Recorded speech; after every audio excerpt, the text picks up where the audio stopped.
losing a friend to the song sad! Exclamation points. There have been two extremely scary highs I have gone through. One was instigated by the po-po of the police, and the other was from the fear of losing wildlife. Let me set the scene for you. I'm in high school and I smoked maybe 3 or 4 times ever, but the last time I did was months ago, so my tolerance was damn near at the level of smelling some grass and getting faded. Anyway, so I had a couple friends who have been asking me relentlessly to get some and get faded because they didn't know any drugs and really wanted to try it. So one weekend I decided to finally fulfill their request and hit up my homie Salamander and acquired the exotic. The weekend came and we found ourselves in my dorm rolling a J, which, well, I had rolled it and it took me a while because my stats were low AF. Basically, I was out there trying to pick an expert level lock with 0 points in perception, dog. After going through 20 papers, the abomination was ready, though. So we went deep into the local park. Come here, Dada.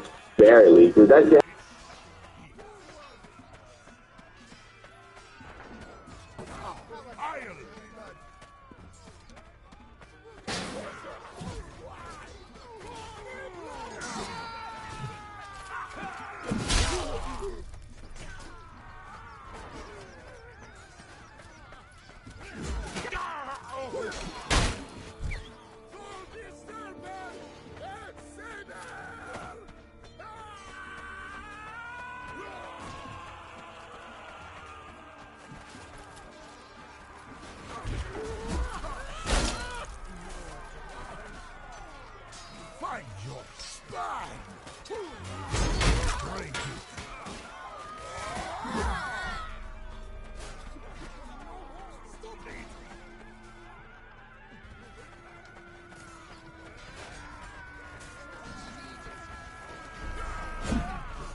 remaining siege weapons are a terrible nuisance.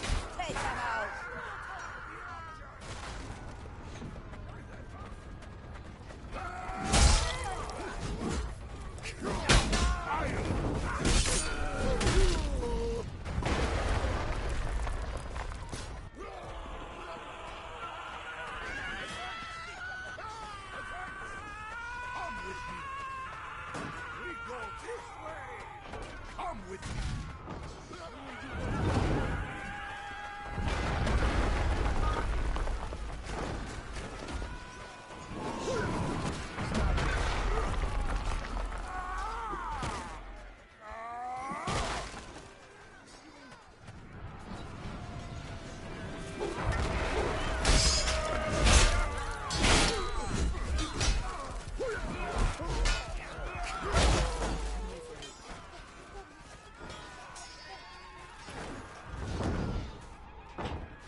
One introductory welcome back by night. Take control of the bazaar.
Honor students with inspirational poems and songs about life by giggling and chuckling in the backlight.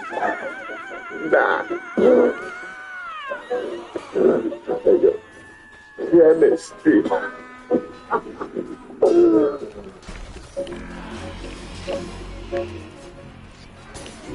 Oh, not trying. Oh, you just happened.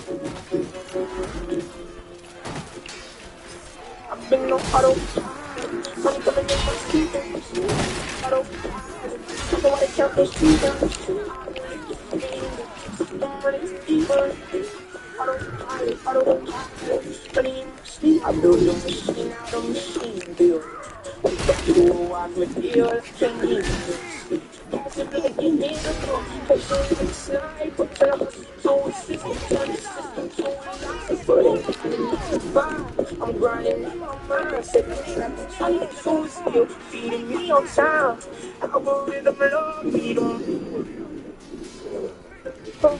And with that, the first day had come to an end, and we went back home and played Xbox on Dabs, the world's strongest Zog, or so I've been told. In reality, Dabs can't really be considered the world's strongest Zog, because it's technically not weed anymore. It's the extract of it. And although there are natural and unnatural ways to extract that THC, the end result is always the same: super potent, sticky, icky wax. You see, wax is like the express lane of cannabis. If the express lane was designed to launch you into a height so intense, you'll wonder if you just got teleported. It's a concentrated form of cannabis where all the THC and terpenes have been extracted from the plant into a sticky wax-like substance. Think of it as the espresso shot of weed. It's quick, potent, and designed to get you where you're going fast.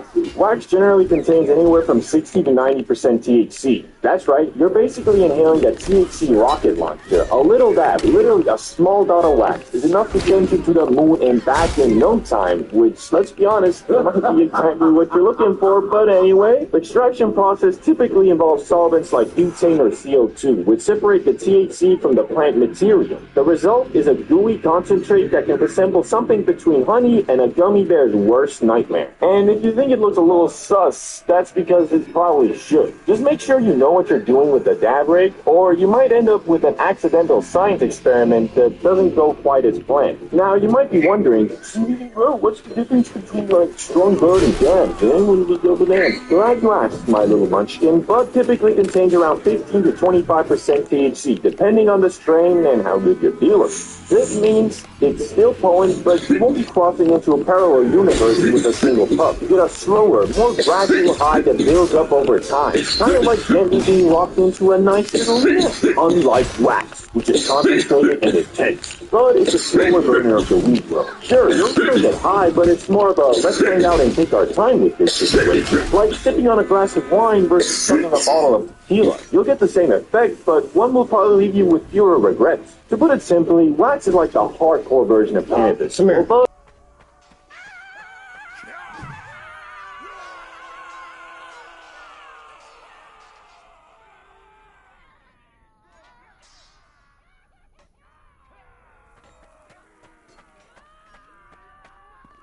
It kind of bugged me that I didn't have any knowledge of my own personal curiosity and educational purposes. I decided to check.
Our courses have nearly taken the hall!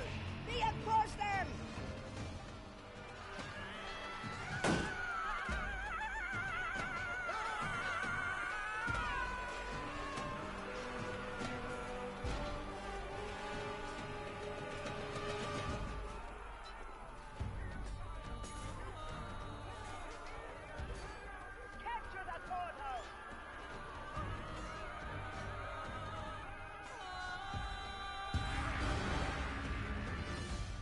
flag flies proudly over the courthouse. Vengeance for Tenosia! The great bulwark of both wings stands in our way. Use the bombers and reduce it to rubble.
It's not on. So I put it on the high setting, waited a couple seconds, and prepared to smack it again.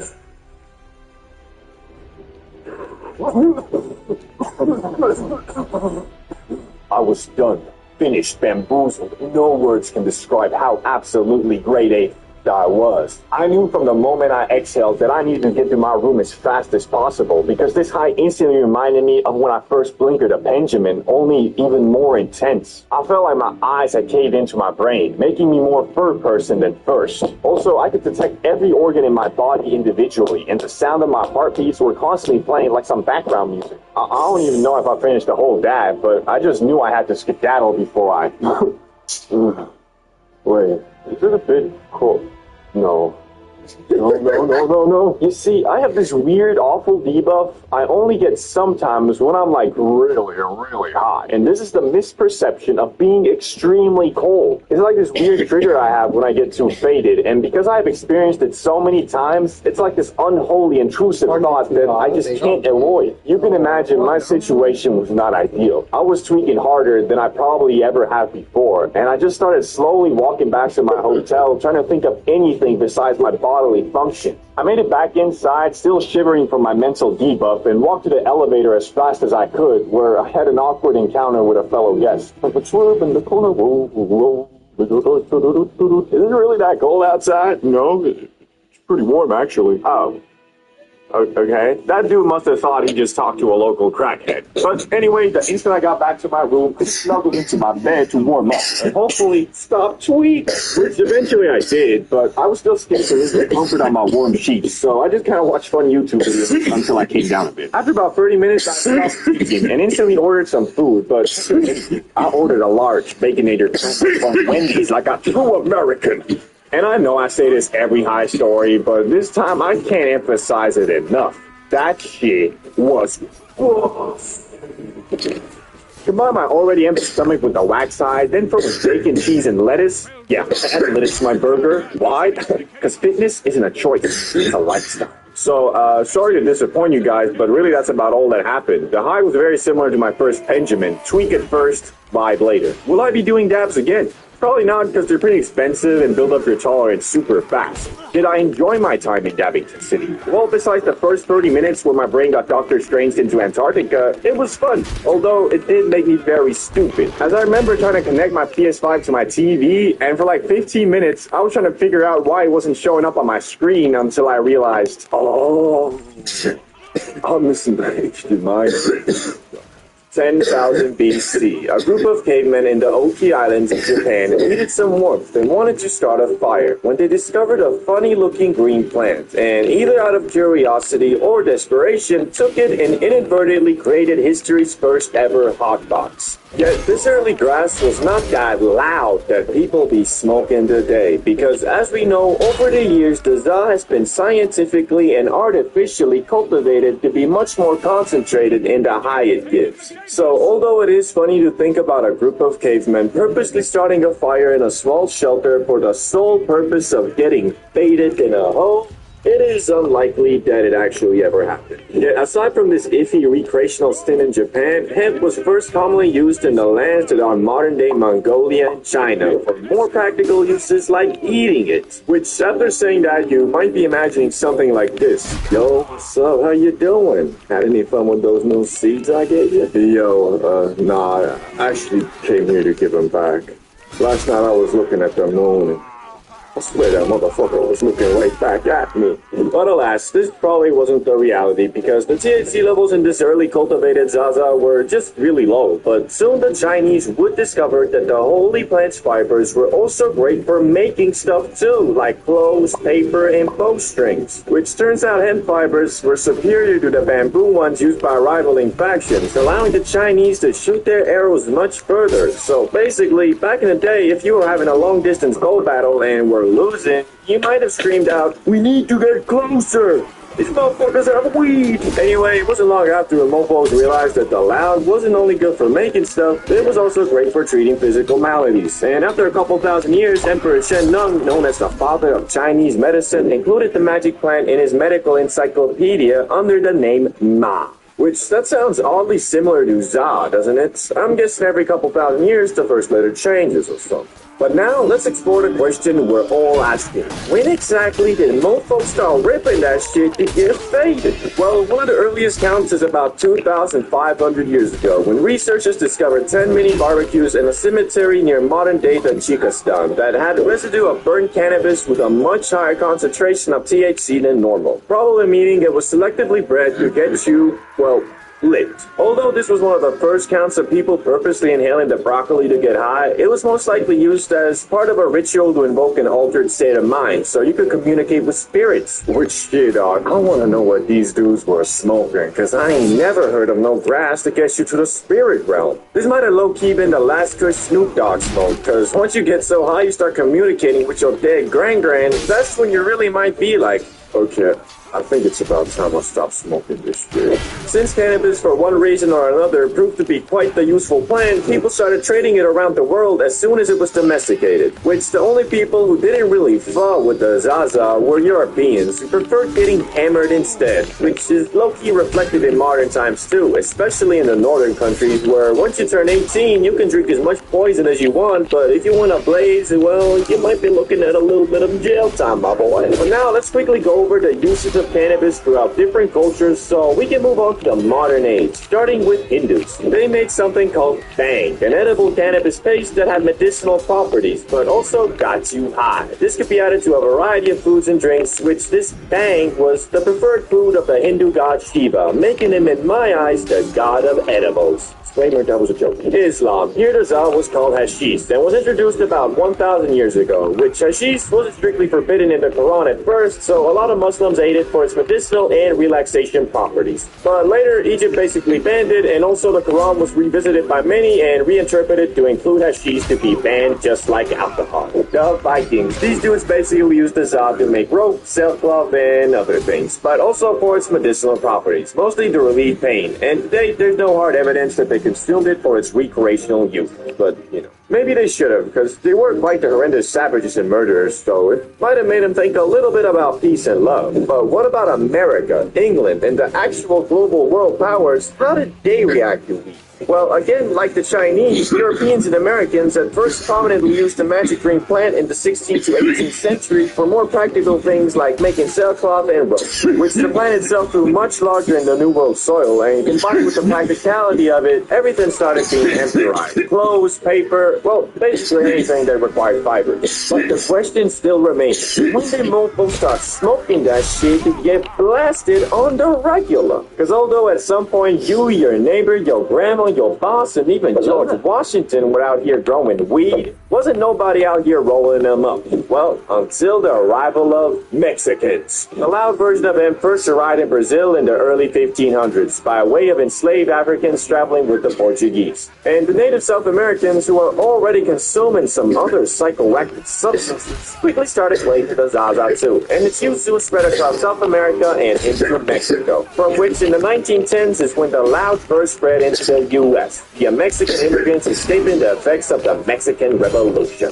And almost immediately, the good was viewed as a threat, and by 1931, 29 states had banned its use. Although it wasn't really the Zaza that the U.S. didn't fall with. It was unfortunately mostly just racism against Mexican Americans and black citizens of the South, which both these groups were enjoyers of the Za in some regard, so it became a scapegoat for racial bias in the U.S., and they blamed it for everything from petty crimes all the way to murder. And in 1937, the U.S. completely banned all non-medical use of weed, which all this kind of explains why the mostly vicious plant has been thrown in the same Schedule 1 category with full-on life-destroying substances like heroin and cocaine. But thankfully, a couple decades later came the hippie movement of the 1960s to 1970s.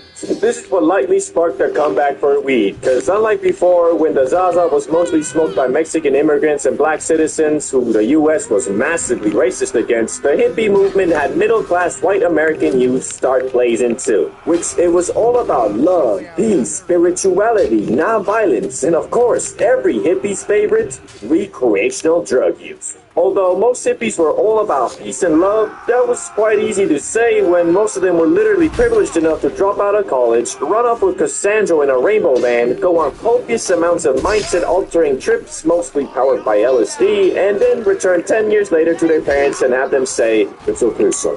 I was wrong and stupid once too."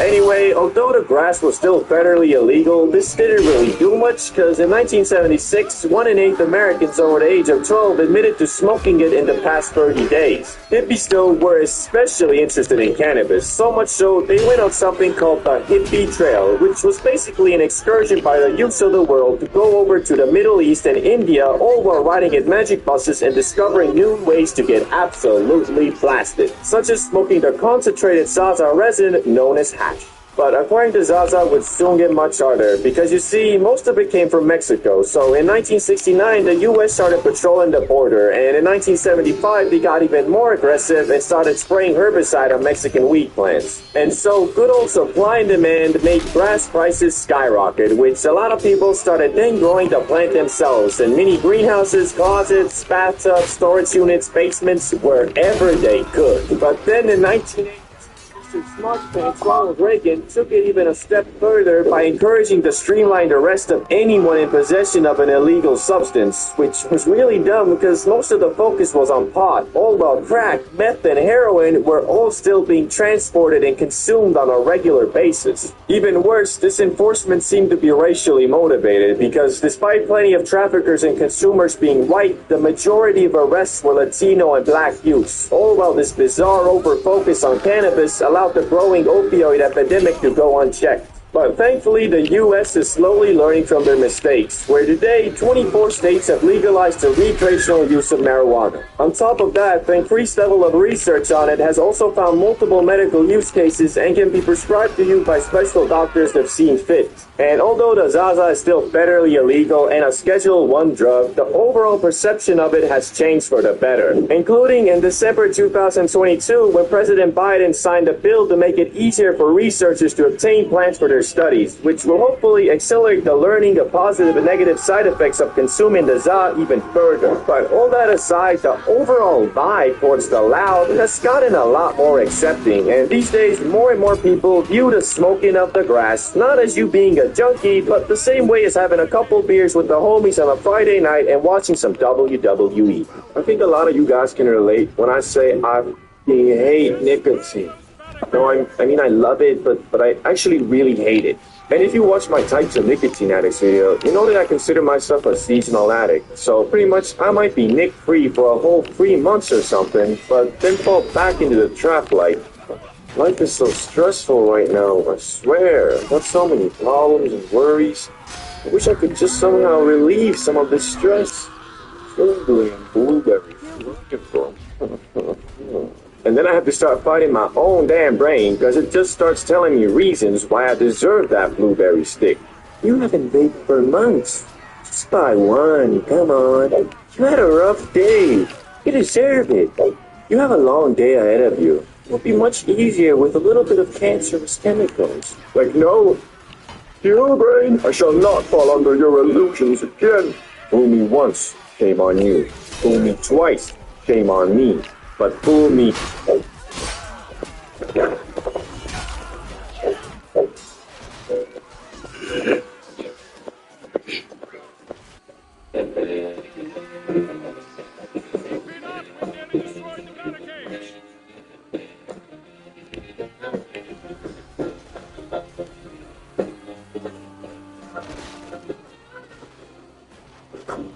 Gabriel, go, go, la la la la la la.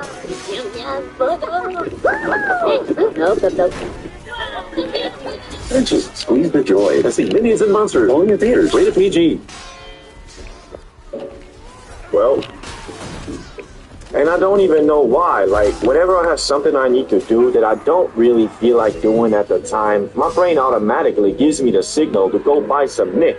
Like, why? It doesn't actually make the task easier. Shit, all it actually does is make it harder, because you get all lightheaded and dizzy. Every time I get a week or more off the stuff, I feel great and am as productive as ever, but for some reason, my mind still believes if I just had some nicotine, I would be even more productive. It's kind of the same with grass though, because I always feel like I'm getting shit done when I'm high, but in reality, I'm working at like 30% capacity, but it just feels like I'm working at 200, because shit, the ZA makes everything feel so significant, even just doing a small amount of work feels like you just finished studying for them Harvard entrance exams. So anyway, back to nicotine, and how I got accidentally addicted to it again. So basically what had happened was, I was just doing what I normally do, you know, making videos and shit, when suddenly I was invited to a barbecue.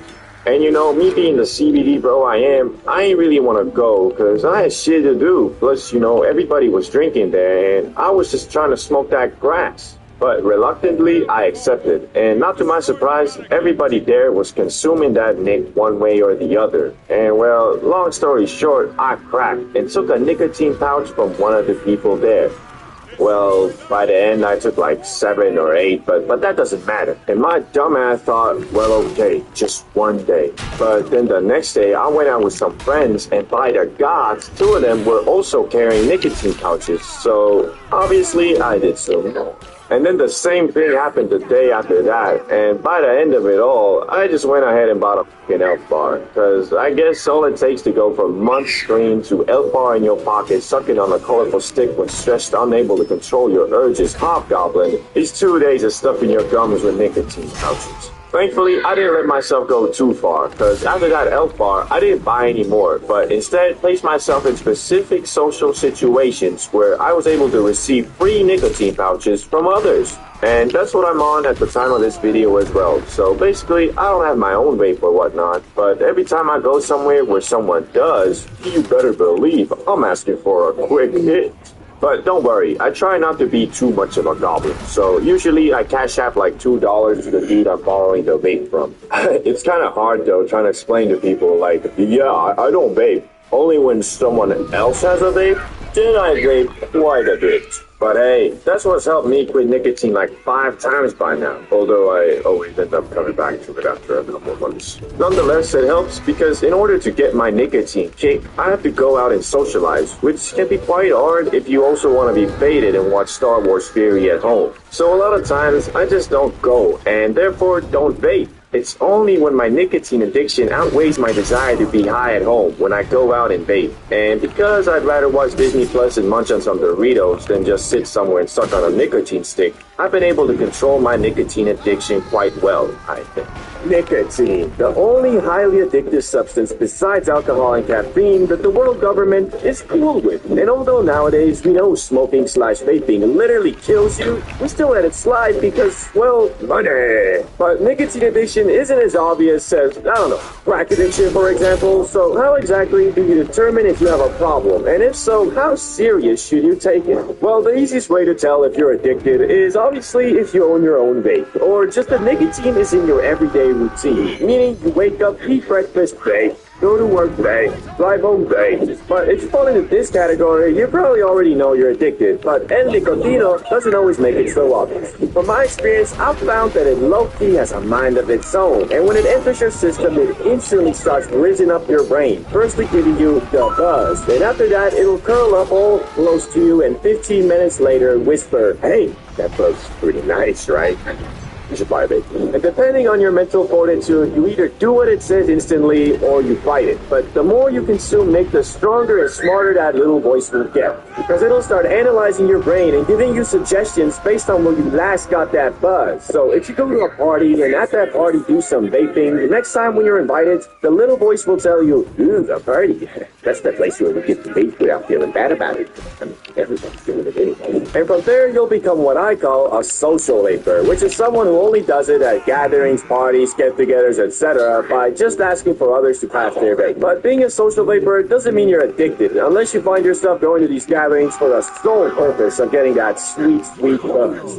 Determined that being a social vapor doesn't instantly make you addicted. So what does then? Well, probably when you get to the point where instead of hoping that someone has a Nick stick in the group, you don't risk it and buy your own to take with you. This might seem innocent enough at first, but ask anybody who is a Nick fiend and they'll tell you that you start being addicted when you buy your own vape, even if it is just for that one night out.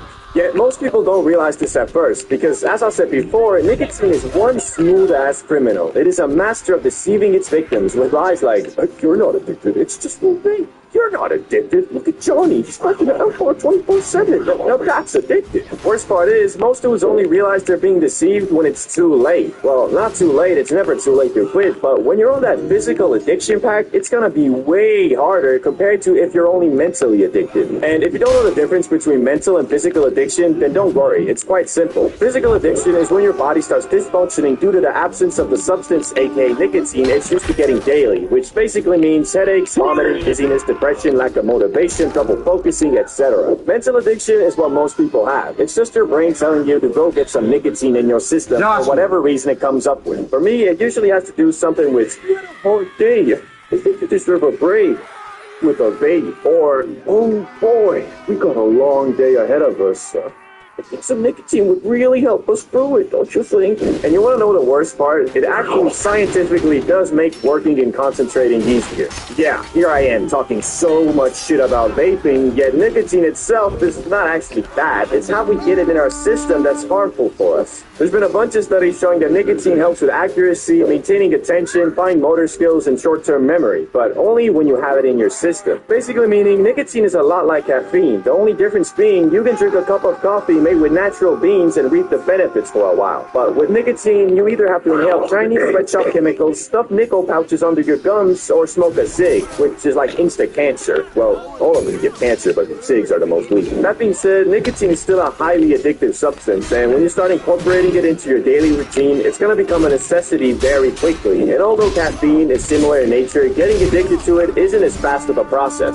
Also, unlike nicotine, which for 99.99% of people is an unhealthy habit, drinking 1 to 3 cups of coffee a day is linked to a lower likelihood of type 2 diabetes, heart disease, liver and endometrial cancers, Parkinson's disease, and depression. So if you're consuming it in moderation, it can actually be beneficial. Anyway, we've determined that nicotine is a sly fox, understood the differences between physical and mental addiction, but also learned that nicotine itself isn't actually bad. Rather, it's the way we consume it and its addictive nature that's not very good. That being said, if you're getting buzz from a device you yourself bought, then I think it's safe to say you're addicted to some regard. But now a new question arises. How addicted are you? And I think to answer that, we're going to have to bust out the greatest video format ever created in the history of man. The 3 levels of nicotine addiction. Level 1. Social vapor. As we discussed earlier, at this point, you kind of just vape on night outs or when you hang out with your friends, but that doesn't mean you're not addicted. It means you're only slightly so, and just equate socializing with vaping, which if you're able to keep it this way, you'll be fine. And if you ever decide that, nah, I don't want to quit hanging out with friends with vaping, you can quit relatively easy. Difficulty, 3 out of 10. You feel the perfect time to go back to school. Sorry to turn to this, but That moment doesn't exist. However, that doesn't mean it isn't your moment. On the next episode of Ask Advisor Randy, I'll walk you through some signed registers. Check it out.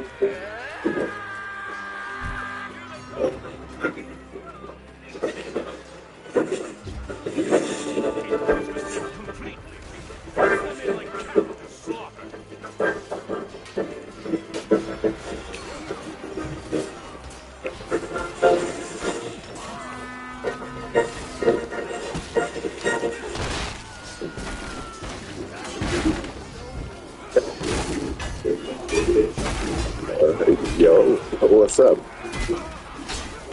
Give me a fucking puff. Level 2. Dispo feed. You couldn't resist the buzz and went ahead and started getting your own dispo. Now you're way more fucked than before because nicotine is in your daily schedule, so your body is starting to get used to it always being available when needed. Depending on how long you keep daily puffing will determine how hard it is for you to quit, but on average, if you've been hitting it for a couple weeks, I'd say difficulty level 6.5 out of 10. Pretty hard. But an easy strategy to try is if you're not a coffee drinker, start being one. Basically, if you're struggling to go completely cold turkey, instead of a morning rip, try a morning brew. I know substituting one addiction for another doesn't sound that good, but as I said earlier, having 1 to 3 cups of coffee a day is actually healthy. That's also why this method only works if you're not already a caffeine fiend, because if you are, this won't really do much. Level 3. Why are you talking to me? Let me find my babe. I'm gonna fucking die. Oh, you're a fiend, a pirate, a capitalist for that myth.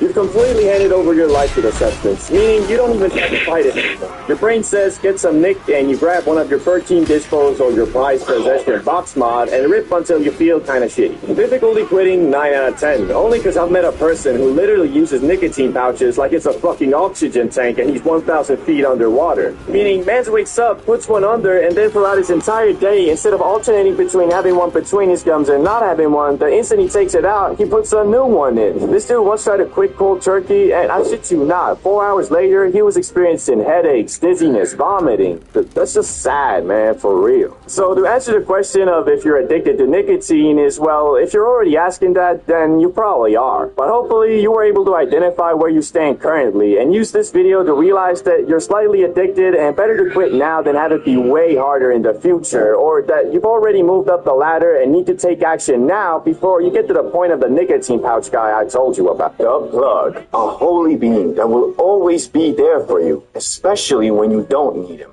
And also occasionally when you do. And because I don't live in the fancy America, where all the big vloggers and TikTokers are, I still rely on the plug for my Zaza. But after years of buying from different plugs, I always wondered how much money do these guys actually make, and what are the requirements to be successful in the profession? Well, finally, after the introduction of a new, scientifically enhanced type of grass, HHC, I kinda got the answer to these questions. And I'm gonna be honest with you, it ain't what I expected. As I said before, it all started with the introduction of the so-called new and improved ZA, HHC. And because it was new and regulations had not been set, even in my Stone Age country where an 18-year-old can buy a liter of vodka and drink himself to death, or just get hammered and get the sudden urge to call out the 6'5" undefeated heavyweight MMA fighter at the club because, well, when he sees red, his body starts dropping. Anyway, since this was legal and I am a law-abiding citizen who wouldn't even dare to jaywalk, I thought to myself, this is the perfect moment to see what thing the plug is all about. Furthermore, because most dudes in this country don't know anything about strains, hash, bud, and just take whatever the plug has, I didn't need to worry about people thinking I scammed them. Also, your boy conducted a thorough inspection of this new product using only the most delicate and scientific tools possible. Oh, okay, I hit that shit through a Red Bull cannon. It kicked pretty nicely, so I dubbed it Verify. After securing half an ounce of the Verify, which is 14 grams in European tongue, I went to work on finding customers. And obviously the best place to start is on Snapchat. So I took a picture of the Zaza with the caption, 15 bucks per gram, hit me up. Which is a steal, because, well, it sold for 20 a G here. And unfortunately, I only got one sale, because I guess most of the people who I knew smoked Verify were plugs themselves and knew of the existence of HHC and that it's like $6 a gram. But I was still determined to flip them packs and make them racks. So I hit up the most trustworthy plug I knew who actually had people in his contacts who smoked Verify, but were not in the business of trapping themselves. After a thorough business meeting where we may or may not have smoked the grass ourselves, he conducted that the gas I had was indeed worthy of the title, Verify, and offered to buy it all for 12 bucks a gram, which, I mean, I got it for 8.5, so I obviously said yes. At first, I thought that was all. I made a nice profit of about 40 bucks and was feeling good. But after about 2 days, I got a message from the plug I conducted business with reading, "Bro, that shit sold out quick. If you order more, I think I can actually sell this stuff for 25 a G, because people want the same stuff real bad." Now, I think you're currently pondering two questions. Why didn't he just order more himself? And how the hell did these dudes not know it was HHC? Well, the reason he didn't order more himself is quite simple. He's a full-time OG plug, so Dukes does not have a bank account to order stuff. And to answer the second question, I truly don't know. I couldn't really believe it myself, but I guess most owners really don't give a fuck about news and staying up to date with it. In the words of the great plug himself, these dudes just want to get as fucked up as possible. They don't know nothing about no THC, HHC, CBD, BBC, NBA, MMA, nothing. Anyway, it all sounds great, right? Everybody loves stuff. Verify. And are willing to pay premium for it. Plus, it's all technically legal, and I don't even need to sell it myself. Well, it would have been, but there were two problems that made it a bit more sketch. You see, the issue with HHC is that it's a chemically produced product. All it actually is THC with a couple extra hydrogen molecules. And through thorough research, both practical and scientific, I found out that HHC is very unstable in nature, meaning one patch of the same strain can truly be terrifying. But then the next patch made with the exact same saw and same weight could be some whack leftover rich. It's because it's very hard to control how well this hydrogen molecule binds to the THC, and not financially worth it to control the potency of each patch. So you could order that shit once and get some damn moon rock. Or like the first experience I had with HHC, get some damn oregano. And the second problem was the plug I was conducting business with didn't want that risk all to himself. So I would have to cover the upfront cost of the HHC and then give it to him where he would hopefully flip it for 25 bucks a G, which I would receive 15 bucks a G and him 10. So here I was with quite the pickle of a conundrum. Should I order a whole ounce of HHC, which by buying an ounce you get the best price per gram, but I risk it being whack Reggie? Or should I just order a fourth, therefore lowering the risk of getting whack product, but also lowering the profit margins? And the conclusion I arrived at was the best of both worlds. I ordered half an ounce, just like before. After receiving the good, I gave half of it to the trustworthy OG plug and waited for that passive income to roll in. But unfortunately, it was as I feared. The stuff I got this time was still good and solid, but it just wasn't the verified loud I received. So the OG plug was having trouble marketing it as premium ZA and lowered the price to the industry standard 20 bucks a G. But unfortunately, crews were catching on as well, and some of them refused to buy the ZA because they could just order it online. Like, yeah, you can, but wouldn't you rather buy from your friendly neighborhood plug? I guess not, because after a couple days, the OG plug sent me another message. Yo, this stuff ain't moving like before, and people catching on about the origins. I have half of the stuff left. If you want, I'll buy it out for 10 bucks a G, or just return it to you. Which I hesitantly chose the first option, so I had him just buy it out. Yet there was still the issue of the 7 Gs or so I had left, which I initially planned on flipping, but was unfortunately unable to because mofos knew I got that shit for pennies compared to the asking price. So I did as all plugs would do and dumped the leftover HHC as my personal stash, and just started blazing my own product, which was kind of stupid in hindsight because a couple of weeks after, HHC was illegalized, as we all knew it would be, and became a rarity in the ZA industry. Which mofos started flipping that shit for 30 bucks a G. Like, goddamn, it ain't even that different from normal ZA. Anyway, by the end of it all, I made a bit under $100 in profit, or in another metric, about 10 Gs of ZA, which I smoked myself. So really the conclusion to my plugging experience was I got free grass, which was a bit underwhelming because I was hoping to become the local Pablo Escobar, if you know what I mean. Moral of the story is, don't get high off your own supply, or at least if you want to be a businessman. Oh, and also, don't sell illegal things, because, well, this HHC was legal, so I could have technically flipped it on Facebook Marketplace or something. The first high, a core memory, and whether you enjoyed it or not, doesn't really matter, because for 95% of people, their first time literally shapes their entire opinion on the graph. Almost everybody who isn't age 50 or over and says, weed is the work of the devil, this will be more illegal than even beer. Well, actually it is. ZA is Schedule 1 and meth is Schedule 2, so... Yeah, that's right. That's why I love America. Greatest country in the world. USA! USA! USA! Anyway, what I was saying was that most people who tweet their first time are put off by it for a while and shape into ZA haters. And people who have spun their first time, believe it or not, don't all become mindless junkies who eat Little Caesars and watch SpongeBob all day. Rather, when asked their opinion on weed, they'll probably just say, let's start.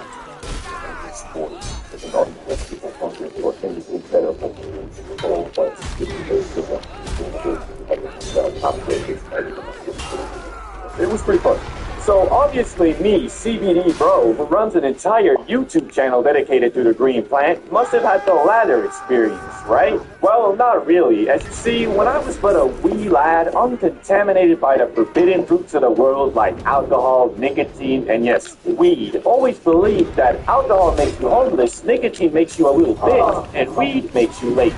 Thinking that, I didn't want to waste not just my first high, but my very first time feeling anything besides normal on eating Doritos and watching Family Guy, which after turning 17, I decided it was about time I lost my substance virginity and planned to do so on Christmas dinner, where I was gonna let El Marijuana put its big, fat, big, juicy, delicately rolled J in my mouth, but only after I had eaten, as I believed if my tummy was full, I wouldn't get the munchies, and could instead contemplate the meaning of life my time high. And thankfully, I had an older brother who was more than willing to give me a puff or two from his Christmas dinner J for $4. So we went upstairs and started puffing, which Rezex was instantly bamboozled from the magic glass. Nice, it's not a dud. Now it's my turn. I grabbed the J and puffed until I could puff no more. And the result was, I didn't feel a damn thing. Still had to pay the $4 though. Anyway, as we went through the day, I got increasingly more jealous of my brother, who by his words was fried AF. I was beginning to think maybe I'm immune to getting high, which after telling my brother this theory, he concluded that I'm stupid and just didn't inhale the Za in my lungs. And so generously told me to follow him upstairs where he gave me a couple more puffs for an extra $4 to damn venture capitalist. As I was smoking away, keeping in mind to inhale it all the way down to my lungs, I still wasn't feeling anything, and my hopes of getting fried AF were beginning to look more like a distant dream. When I finished puffing, I sat down at the computer to look at some of those watch while high videos, and my brother asked me, "So, do you feel anything now?" "No, I don't.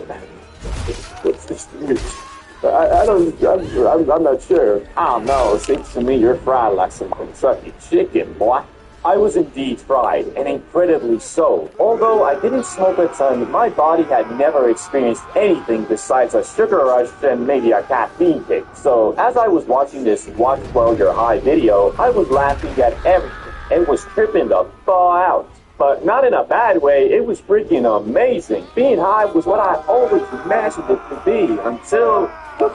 I'm sober again. Yeah, you heard right. My first high lasted like 30 seconds, and in an instant, I was back to normal, which I don't know why. Even to this day, when I tell people about this, nobody can relate because no one has experienced this phenomenon. But since I'm a scientist, I have developed a super-duper concrete theory backed by quantum mechanics and the late great Stephen Hawking on my experience. And overall, the reason why a lot of people who smoke their first time don't feel anything. I theorize that all humans have a natural block against foreign substances, a wall per se, and when an individual inhales Za, the particles act kind of like micromissiles targeting your cannabinoid receptors. For the people whose defensive wall is strong enough, it will stop all perpetrators attempting to infiltrate your brain. But this wall isn't regeneratable, so if the micromissiles fail to get you fried at first, the next time they'll have an easier time against your already damaged wall of defense.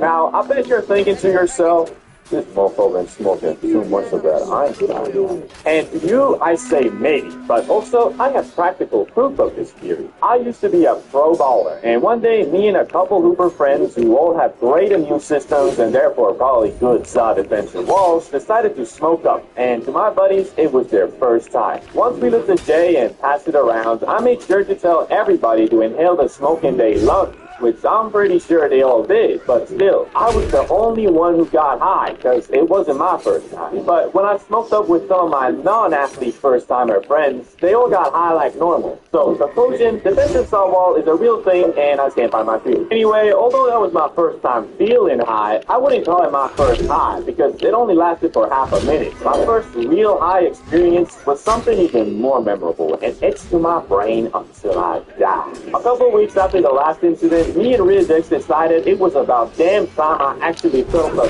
true loving touch of a Mary Jane. And this time, instead of having only scraps of Za, we bought a whole gram to hopefully destroy my highly speculative Za wall.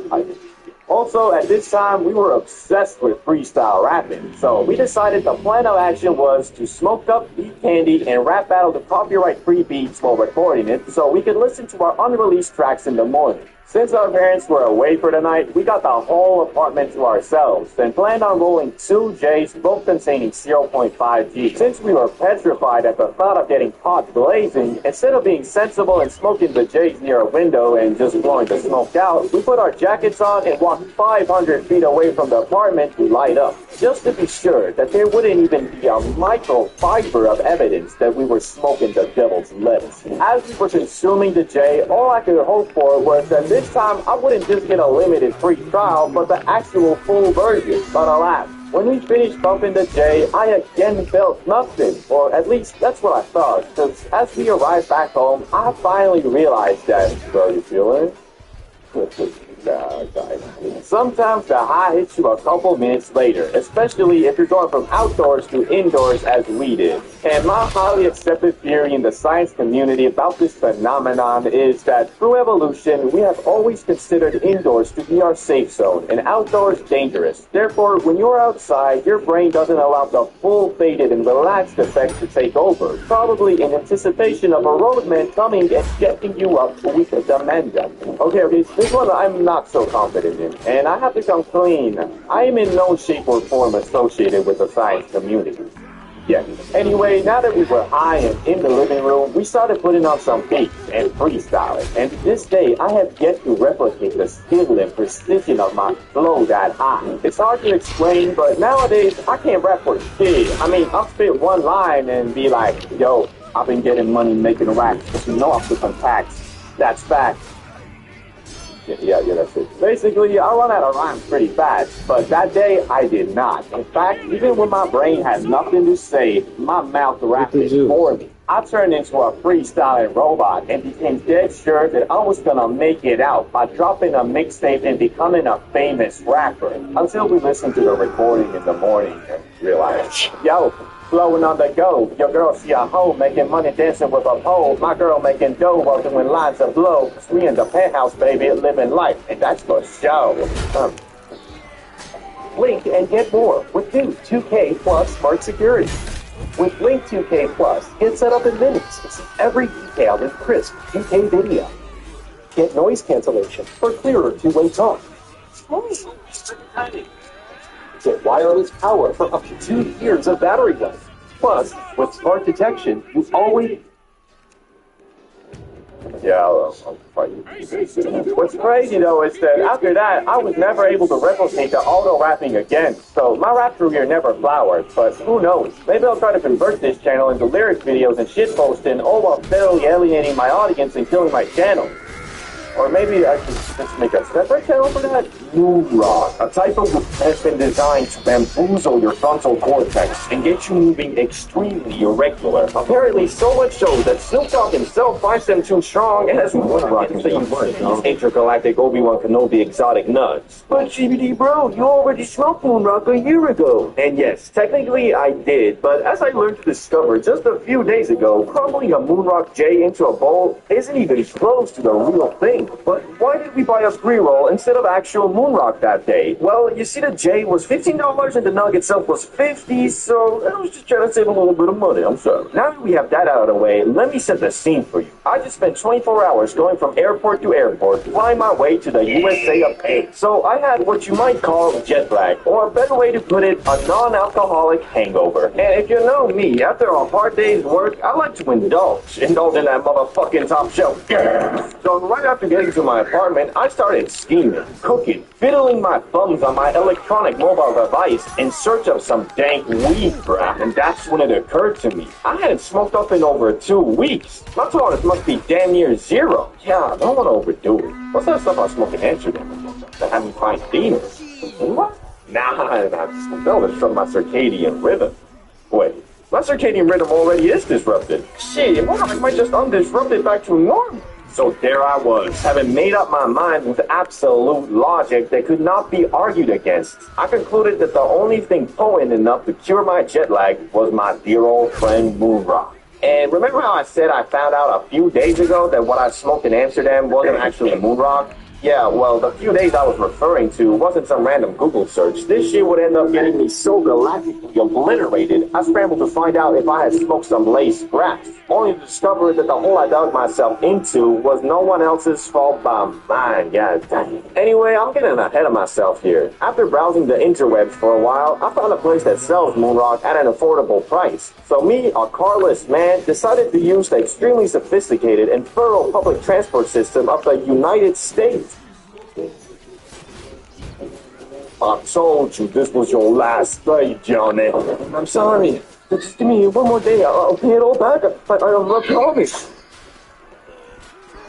Western pepperoni is that crackhead. I'm just gonna drink the shot. Hopefully I'm safe on the floor.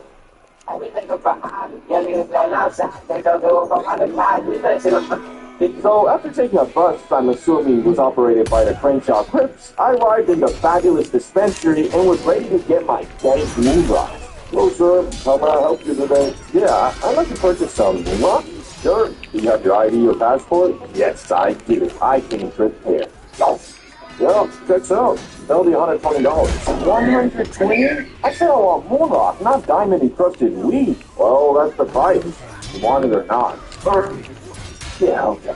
After being bent over and having all my saved-up rupees finessed, I held in my hand moon rock. Not a cheap moon rock shade, some real sticky, icky, dank-smelling nugs that looked like they really were from the moon. Unfortunately, that wasn't the end of my financial troubles because I was almost certain I had 30 minutes earlier heard a man being shot and killed near the bus stop. I didn't want to have my fade ran by the nearest gang-affiliated moon rock smelling thugs, so using the money I was hoping to buy food with the next day, I instead got an Uber. Oh yeah. After arriving back at my apartment, I made sure that this time I would do things right. So I googled how to smoke moon rock and was instantly greeted with a mistake I had made. Or I don't know if it was a mistake, but this tutorial said to pack your bowl full of your favorite flower and then add a couple chunks of your moon rock in, which obviously I didn't do because I only had the damn moon rock. Damn, I swear it was easier last time.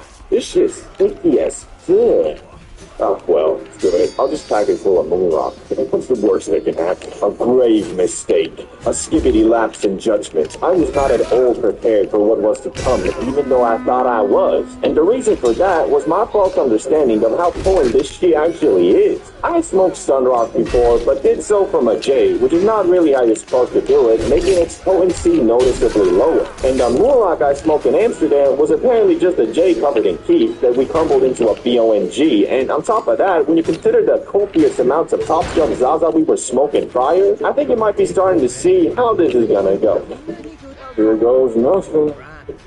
GovX.com. Join a community of patriots and pros. You learned it. GovX. Savings for those who serve. You can get anything you want on the internet. So why are we still taking gen eds like this? At Sophia Learning, we have a solution. Sophia offers online college-level courses.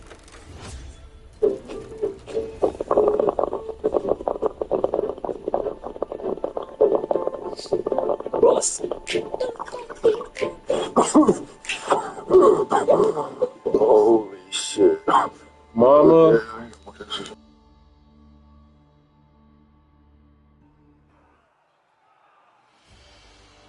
The Siege of Rudhill. Blood is my paint, and the land for the Iron Fist!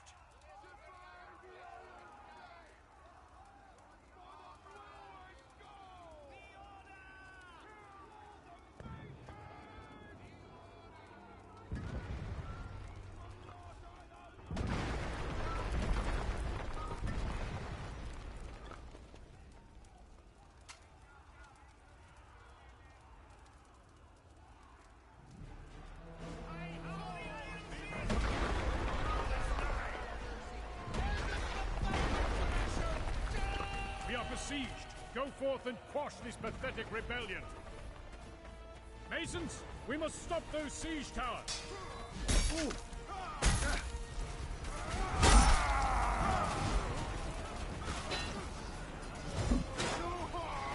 It can't be. No, not you too.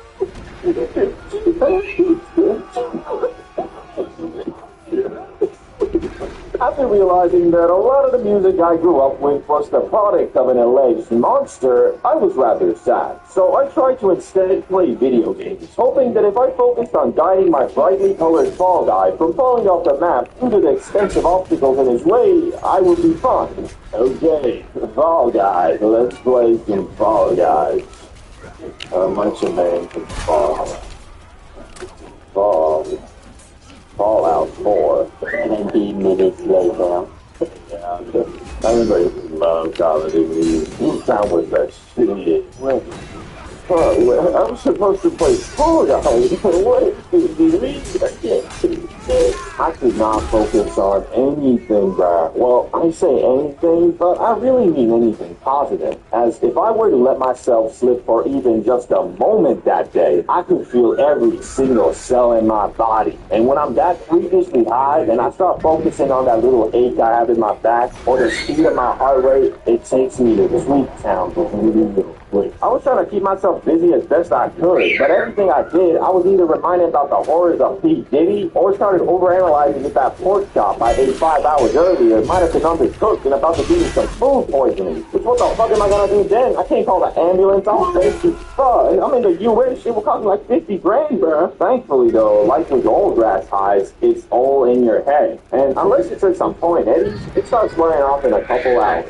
So, all in all, I learned that Moonrock is way more crazy than I thought. And that I should probably revisit its more Coen Brothers Sunrock as well. Because this trip left me wondering, what would happen if I smoked that shit up? Mushrooms, chocolate, hard psilocybin into a fancy. I don't, but who would? Who cares I? You question me, right? Why are you done? Why are you here? What are you doing? Stop all of it. What's so wrong? How much wrong is it?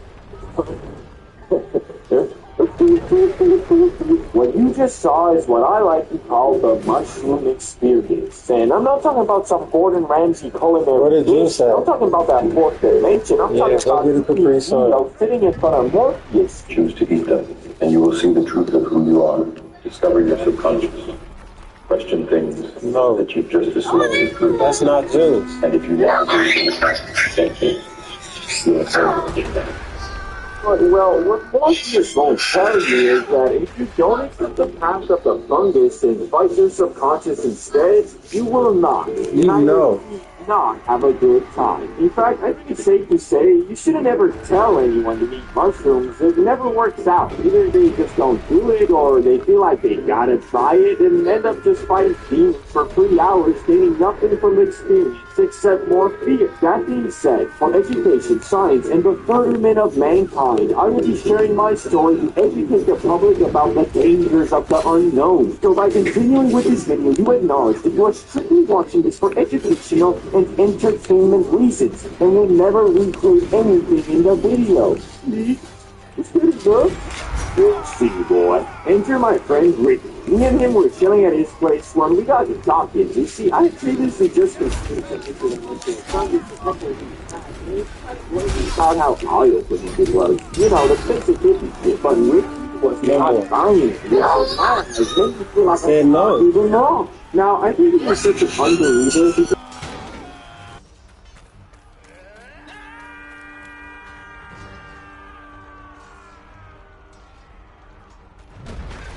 the worries and problems by getting drunk every weekend. He keep bringing me packs of cookies, man. I'm not about to keep giving him cookies over and over again. But regardless, I was all like, Ricky, my man. I told him bring me a Capri Sun, he gonna bring me an empty soda can. I'm like, that's not what enough I damn want juice. is for you to want to eat some mushrooms with me tonight. Eat mushrooms with you and talk about our feelings. Or hit up Salamander, go to the club, get hammered, pull some baddies, and lay down the fucking up choice. Well, let me translate that for you. Eat mushrooms, chill out, have fun, free of charge. Or hit up Salamander, spend over $100 on drinks and club entrance fees in hopes of pulling a baddie. With, well, so far your track record being 1 of 15 with a singular success being out of 5. It's my good old friend Ricky, or at least old friend. Anyway, he was down to enter the land of mushrooms, and I was down to go.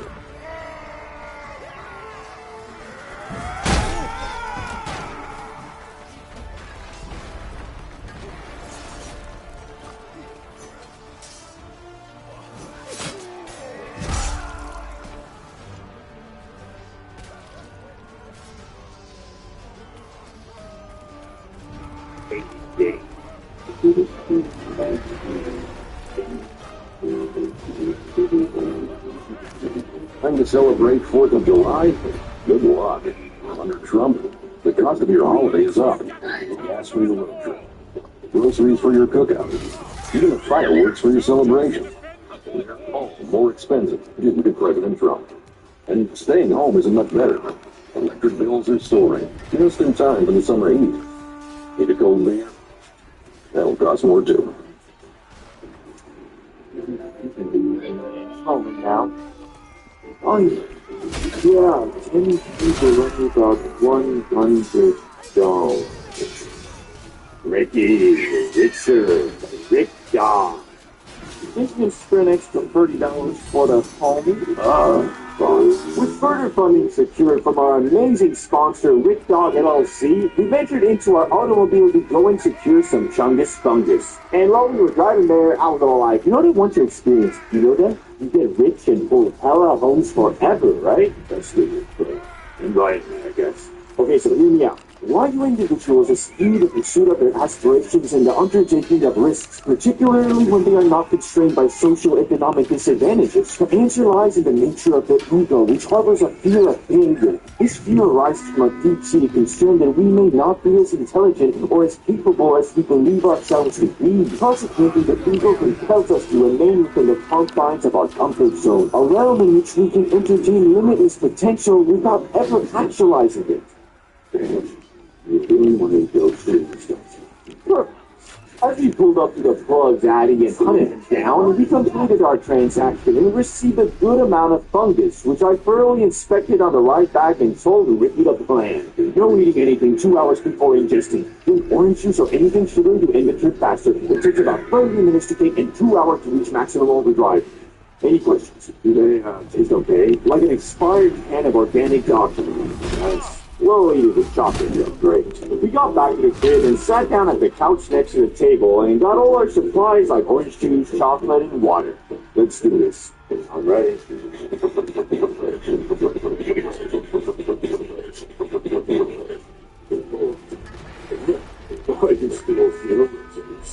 Yeah, it'll be like that for a while, but let's take our minds off it with the new Plankton movie featuring SpongeBob.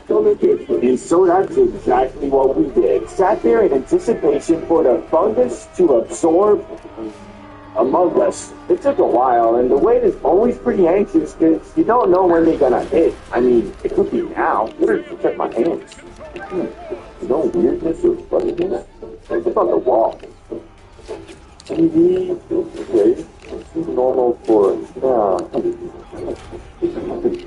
why is Plankton always plotting something? He really got no chill for real. They were starting to kick, but the start is easy. When you're at that microdose level, it's basically like being faded. It isn't until a few dozen minutes go by that if you took some fungus, you're about to start tripping with balls from. A few moments later, you're watching the movie. Oh, I thought that's fair. Might have been too much. Too much? You're telling me I ate too much? No. Really, it's like you could have taken less too, but what? No spiritual awakening then? Basically, I gotta get some fresh air. Man. Shoot, let's go outside then. You're tweaking too, Rick Dog. Stop calling me that. As with every mushroom trip I personally ever had, stage 1 was complete, aka the indoors part, and stage 2, the juicy part, was just beginning. The outdoors wanderer and the wanderer.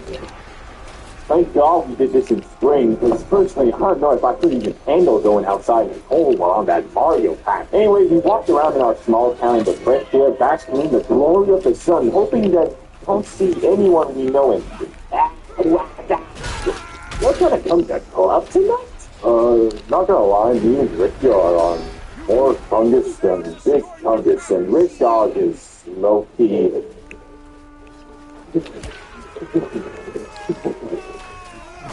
I keep tweaking out like a new ballroom. Damn! You two did mushrooms together? That's kind of gay, but well, I love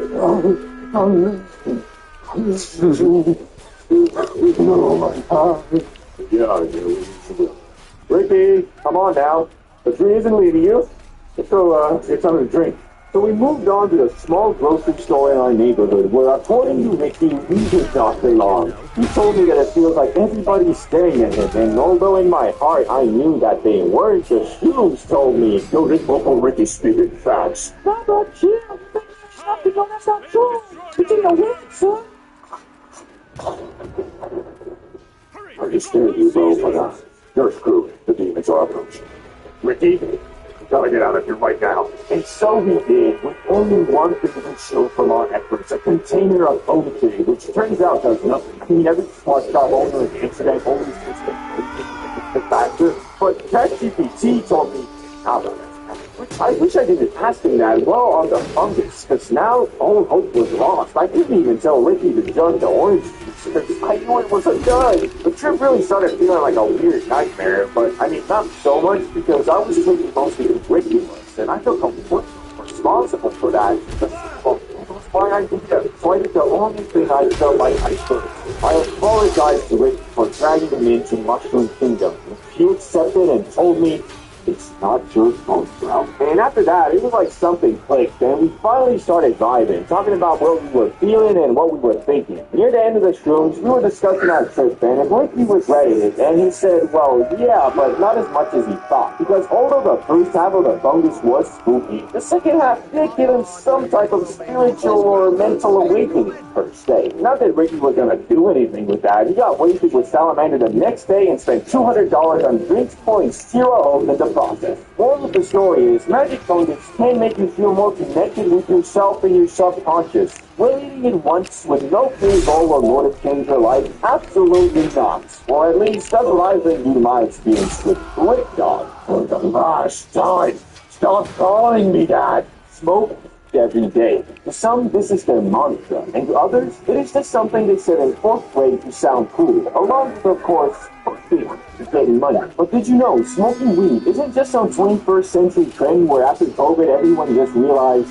man, this stuff. Yo, would you hear it? The lockdown is ending next week. We finally get to leave our rooms. Man, this stuff.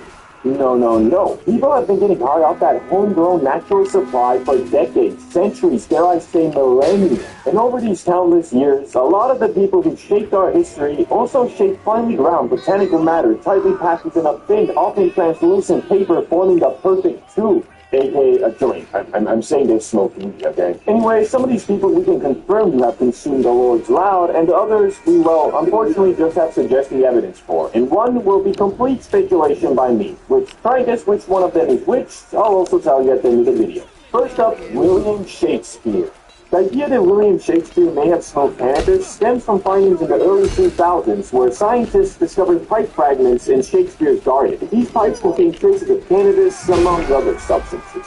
While there's no direct evidence that Shakespeare himself used cannabis, the presence of these compounds has led to speculation about whether he might have experimented with that top-shelf Zaza. This theory is further fueled by some interpretations of his writings, such as in Sonnet 76, where he mentions invention in a noted weed, which some suggest could be a subtle nod to using weed as a source of creative inspiration. However, these are only speculations, and there's no conclusive evidence to confirm them. Me, however, have no doubt in my mind that that man at least once in his lifetime got faded than a hoe. I mean, they found signs of cannabis among other substances, suggesting to me that one of Shakespeare's friends like Thomas Green or James Burbage once bought Shakespeare some weed, not knowing what it was, and after getting high, Shakespeare was all like, be or not to be, got rich and famous, and then went his entire life trying to find more weed, hence the other substances found in that pipe. But hey, that's just a theory, a high theory.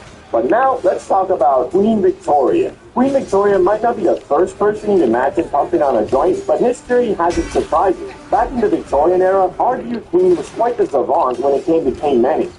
Prescribed cannabis by a royal physician, Sir J. Russell Reynolds, Victoria reportedly used it to relieve menstrual cramps. This makes her one of the earliest known VIPs of the medical marijuana club, proving even monarchs need a little herbal relief now and then. No word on whether it made court affairs more amusing, but one could certainly hope. Although this one is proven to be true, unlike Shakespeare, it isn't quite as, well, entertaining is the right word, I guess, as there really is no proof that she ever smoked that OG, just put a few drops under her tongue. Did she ever have the munchies? Did she ever get intentionally high before, let's say, a play to make it more enjoyable?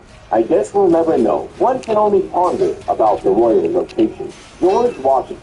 The $1 bill. America's first president and perhaps its first agricultural innovator in the realm of hemp. In his days, tending the vast fields of Mount Vernon, Washington got quite savvy with his crops.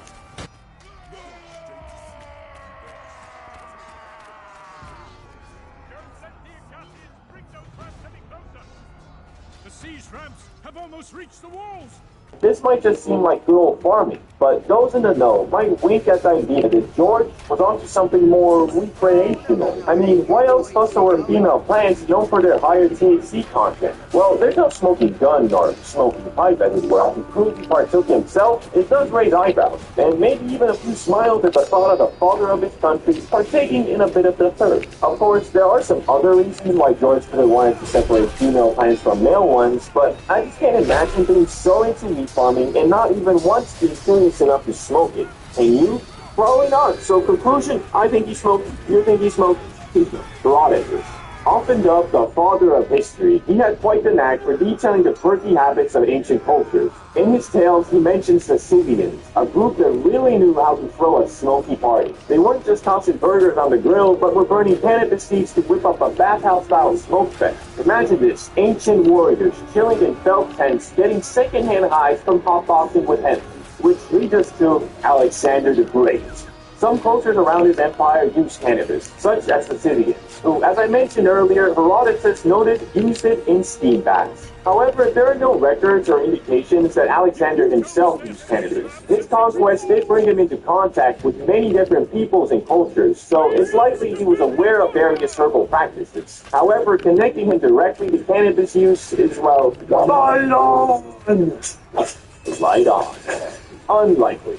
Louis Armstrong, the jazz virtuoso with a trumpet and a grin as wide as the Mississippi, had a special relationship with gauge, his preferred term for marijuana. Armstrong wasn't just casual about his cannabis. He considered it essential to his music and well-being. He famously said that it made him feel good, didn't make him mad, and that he couldn't forget it even if he tried. So integral was marijuana's use routine that he wrote to President Eisenhower advocating for its legalization. We always looked at pot as a sort of medicine, a cheap drunk, and with much better thoughts than one that's full of liquor. Wise words if I do say so myself. For Armstrong, weed was a part of the jazz lifestyle, keeping him cool in the face of the era's hot prejudices and even hotter jazz clubs.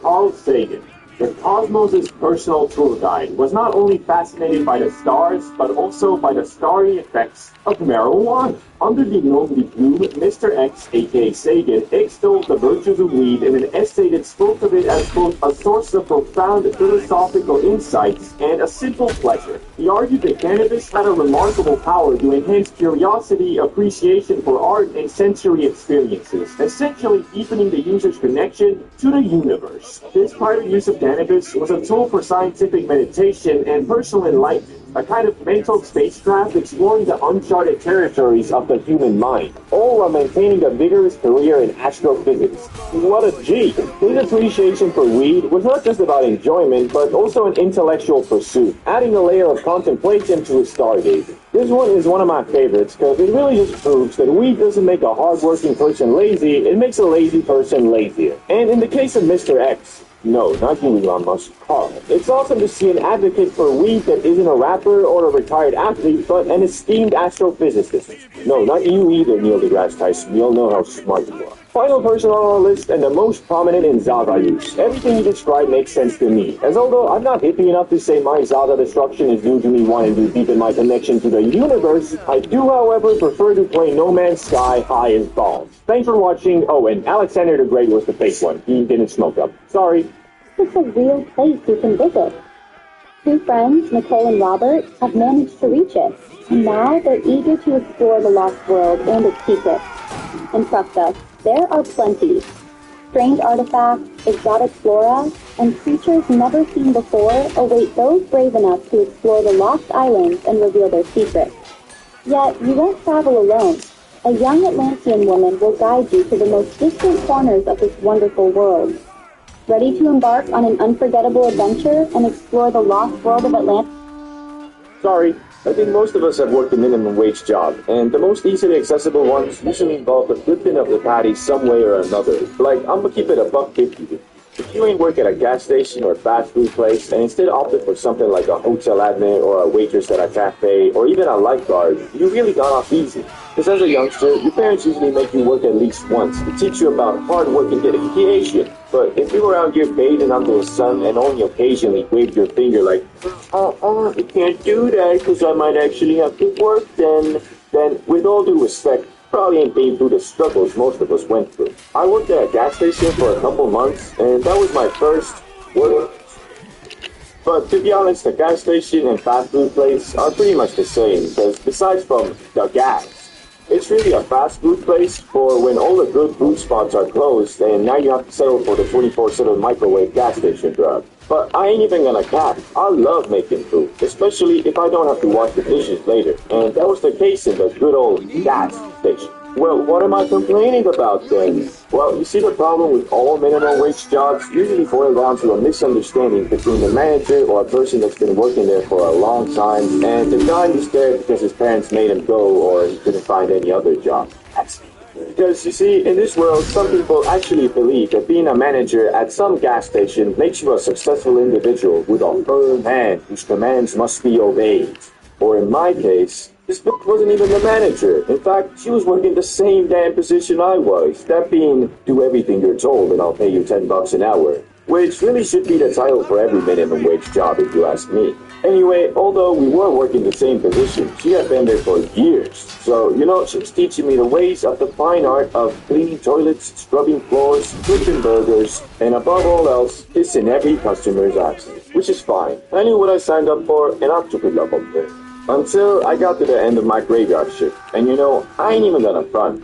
I was being pretty lazy. Or another way to say it, I was putting in minimum effort. But I mean, that's why it's called a minimum wage job. Because all you have to do is exert minimal effort, right?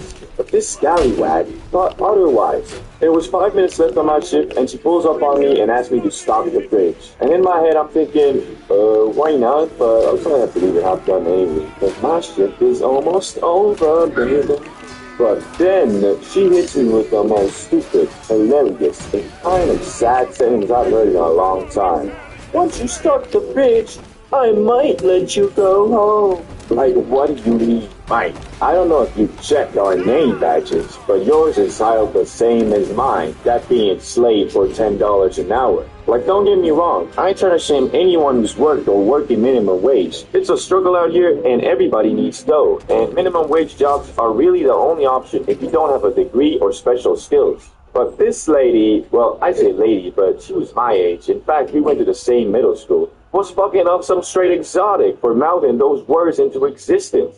Like, I don't know what she expected me to respond, like, "Ah, yes, thank you for your kindness. I will see to it that it is done, no matter." But I just said, I don't know what you mean by that, but my shift is ended in 5 minutes, and I'm going to be leaving in 5 minutes.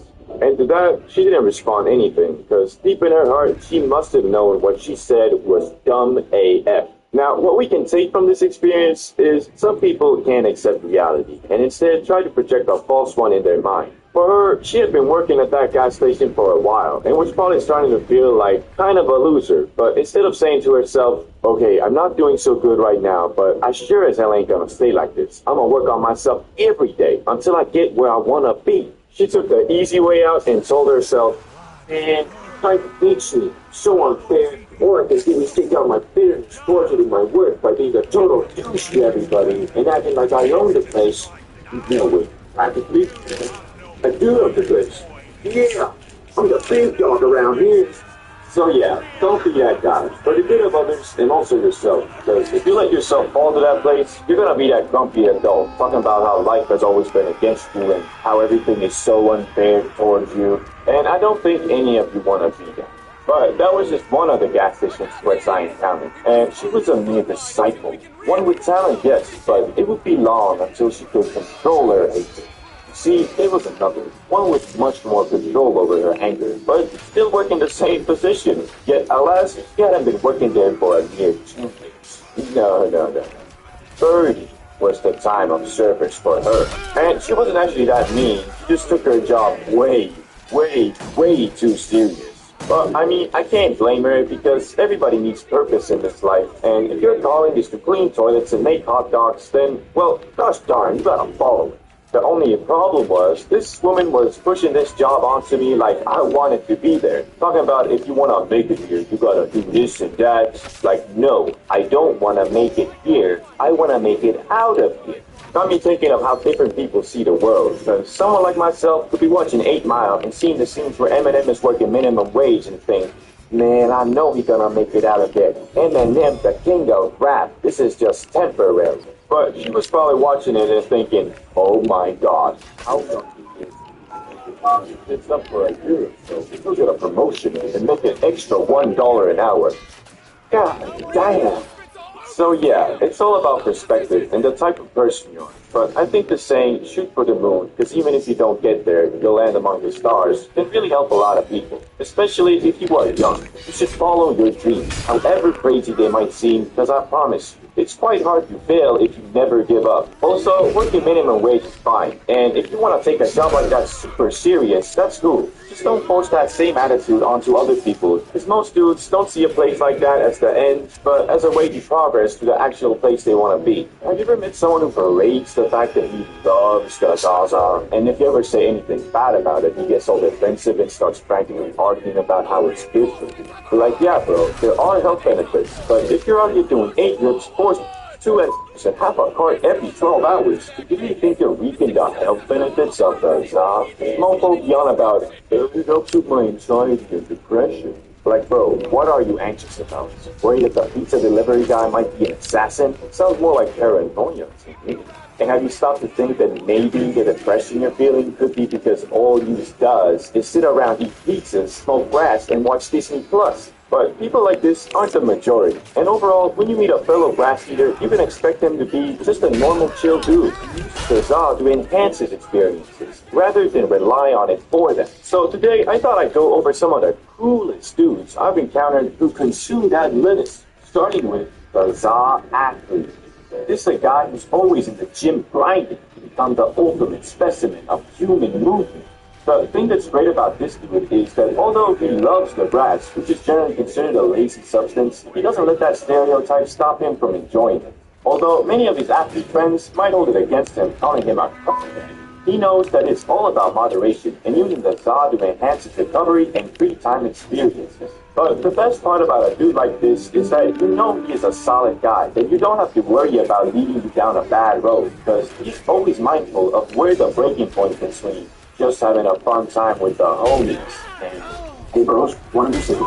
It is. So if you're friends with this guy, you can be damn sure he won't ever peer pressure you into doing something stupid. In fact, he'll probably be the one who will try to talk you out of something like that. Plus, you know, depending on the athlete, he might make the NBA. So best to stay on his good side if you ever want to blaze up in a LA mansion with Wiz Khalifa and Drake.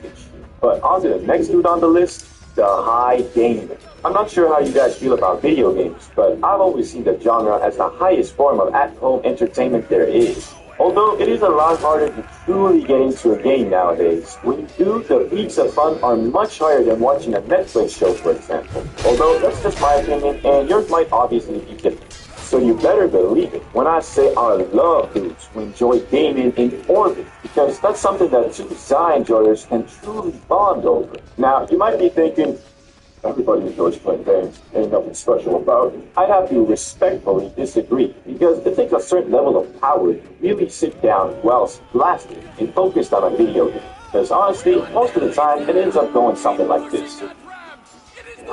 Finally, it's elegantly whilst blasting. This is about to be crazy fun. 20 minutes later. Man, screw it, somebody's watching potatoes on. As you can see, it's not that easy.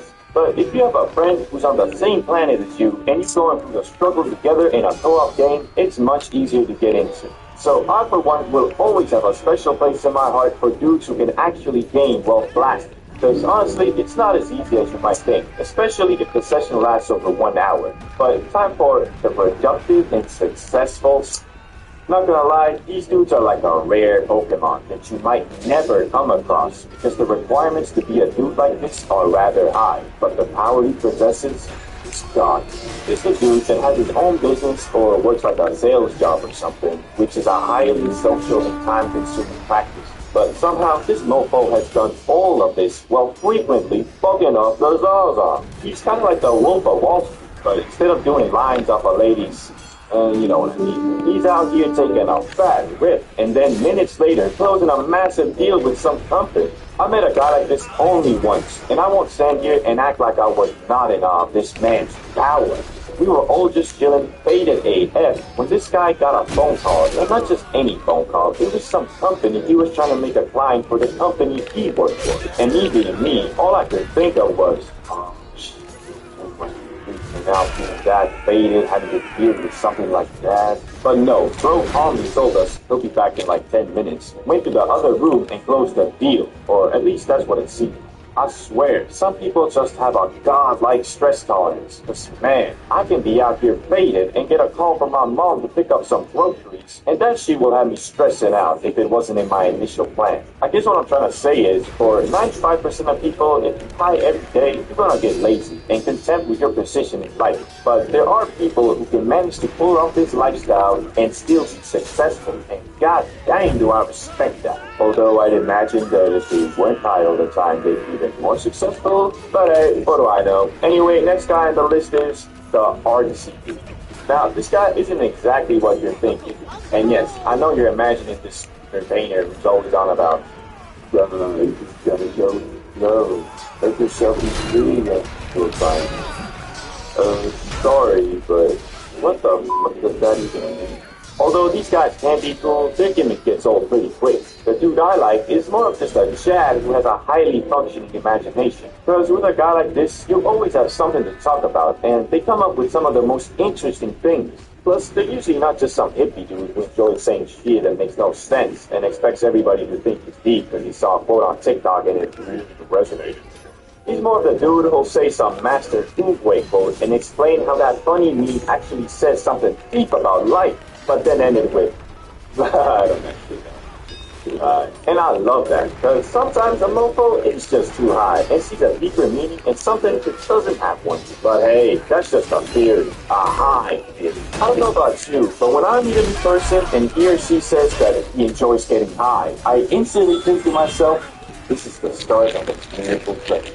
Although that can't be the case, it's not always, because even though the excitement of finding a fellow side is great in a world where some mofos still think it's worse than things like alcohol, sleeping pills, nicotine, and other shit that you can straight up buy from a supermarket. In reality, when you really think about it, it's kind of dumb, because if it was anything else, you feel the same. Like, if you were at a club and someone said they like drinking, you wouldn't think, oh my gosh, this guy gets it. Unless, you know, you're an alcoholic, I guess. But anyway, today I made a great list of people I've encountered who smoke the Zaza, but I wouldn't personally enjoy hanging out with. Starting with a well-known one, the dude who makes the grass his whole personality. Nah, bro, I can't stand things like this. Like, don't get me wrong, I love a bit of Zaza as much as the next guy, but bro, there's so many other things to talk about and do. The problem with these types of people is that I feel like they've missed the whole point of it all. In my opinion, it's not all about how high you were. It's more about where you were high. Dang. Like, I'd rather hang out with a dude who has never been high in his life, but has interesting stories / experiences, and doesn't just talk about, yeah, bro, I was so damn high last night. I was on planet Venus. Damn, that's crazy. So where were you at? What you mean? Like, where were you and what were you doing? You know, must be a crazy story. No, I mean, I was just at home on my bed, you know, eating Doritos and stuff. So you were just high in your room all day? Yeah, I mean, yeah. What a fucking extra. Don't get me wrong, being high in the comfort of your room is probably the best place to be, but like, I'm gonna keep it a buck 25 with you. I've probably been high in my room 100 times by now, and I don't remember a single thing about any of those nights. To me, this experience is more like being in the hub area of a video game after a long and hard mission during the day, and you don't see mofos talking about what a crazy time they had at the title screen of a video game. It's usually, you know, the game itself. But anyway, on to the next guy on the list, who is the dude who will try to shame you for not wanting to get high. You ever met a mofo like this? These dudes are kind of like the previous one, but one step worse. Because instead of accepting that maybe you have shit to do, they'll call you a lame-o or buzzkill or bitch licking brightest bunch of enjoying sleeper watching Soy Boy. And for what? Not wanting to waste a day by doing nothing but watching The Simpsons and eating Twinkies? Like, Mofo need to realize, although it is great to watch Simpsons and eat Twinkies all day, doing that for 2-3 days in a row, most dudes will feel straight up bad and sad. If you're a human being living in today's day and age, to succeed at anything, you can't be doing that consistently. It's gotta be a special occasion, celebration, or when you've already completed your goals for the day and deserve a break. But hey, at least it don't shame you for the thing this next guy shames you for. The dude who will make fun of you for smoking less than. Now, this guy is a lot like the first dude, but with the added minus of he actually thinks, for some odd reason, that the fact that he has to smoke a whole damn heart to feel high is a flex. Like, sorry bro, but I know dudes who have the exact same mentality, and let's just say they ain't end up so good. Like, for example, this guy, who thought being high is a damn competitive ladder that needed to be climbed. You know, like the army, but instead of protecting your country and pursuing peace, it's all about who can smoke the most without dying. Like, imagine this same attitude, but instead of Zaza, they'd be doing this with nicotine. Mofo would be 45, working minimum wage at the back of a gas station with a young guy talking about, what's that? You still puffing on one cig, boy? I'm puffing on 6 at a time. But don't worry, you'll get there someday.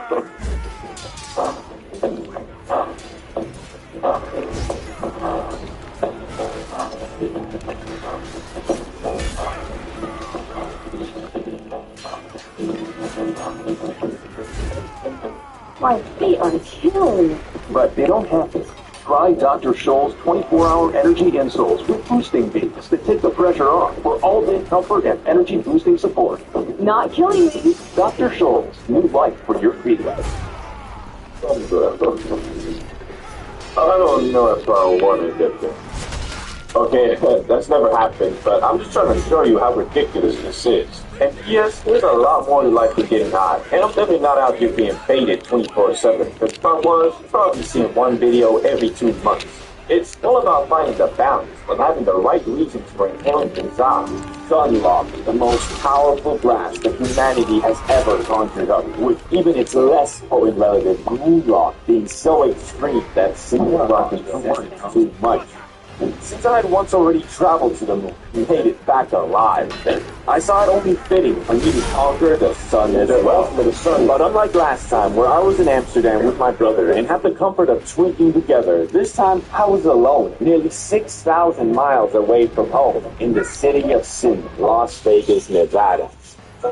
The story kicks off a couple days after I had hit my first blinker and discovered a new realm of high.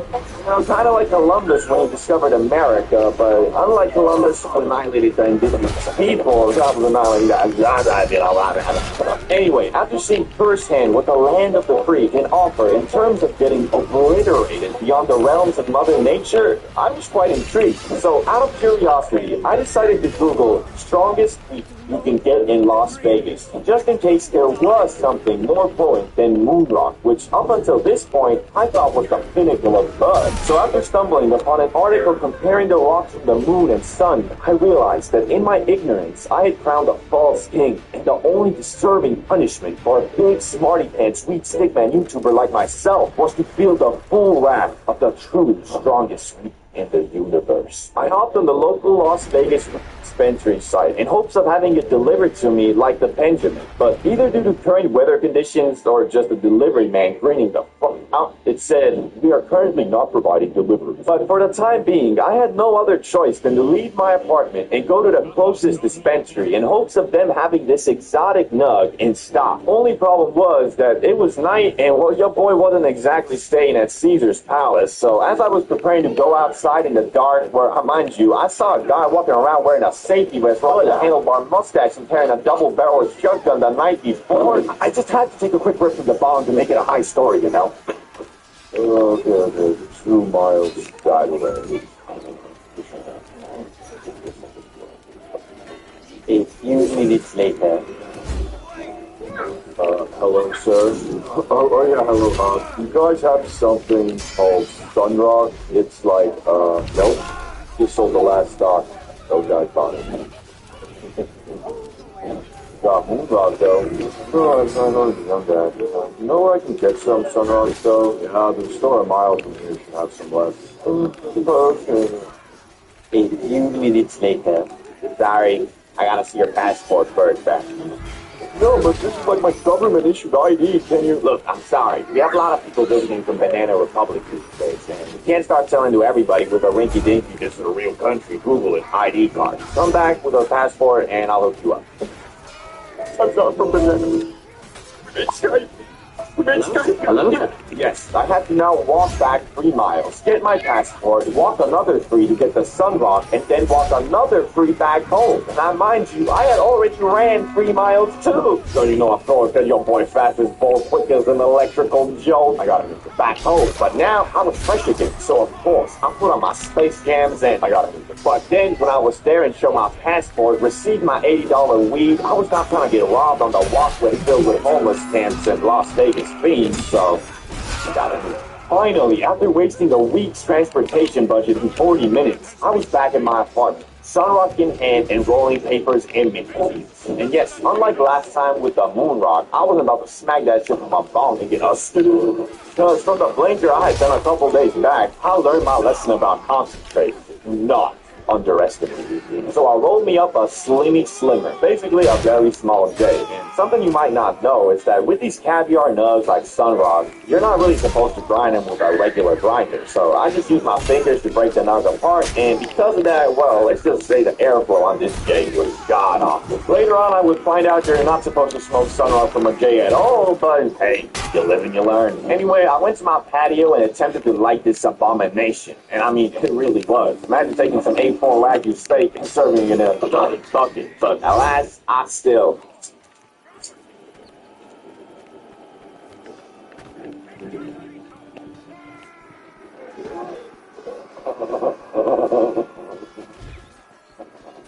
The first puff, yes, the goddamn first puff got me drafted in a galactic war against the Matrix. And I think that had to do with the fact that Jay only had like 3 puffs in it, because I was basically just smoking straight nugs. But I decided for the legacy of CB, bro, I shall do another puff.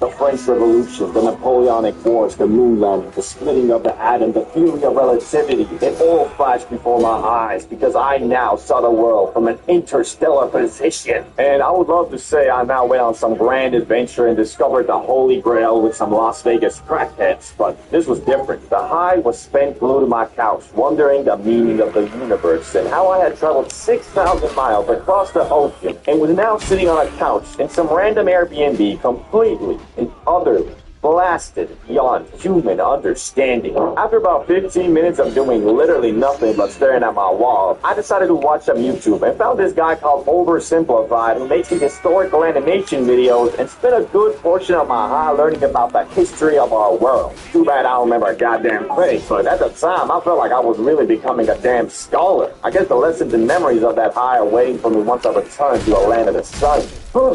Where am I? Man, I told you not to smoke that Sunrock. You're stuck on the sun now, fool, with the rest of us. No!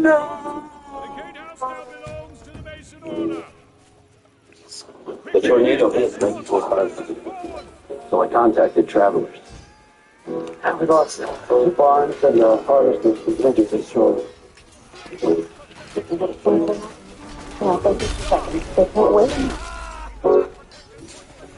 Hi.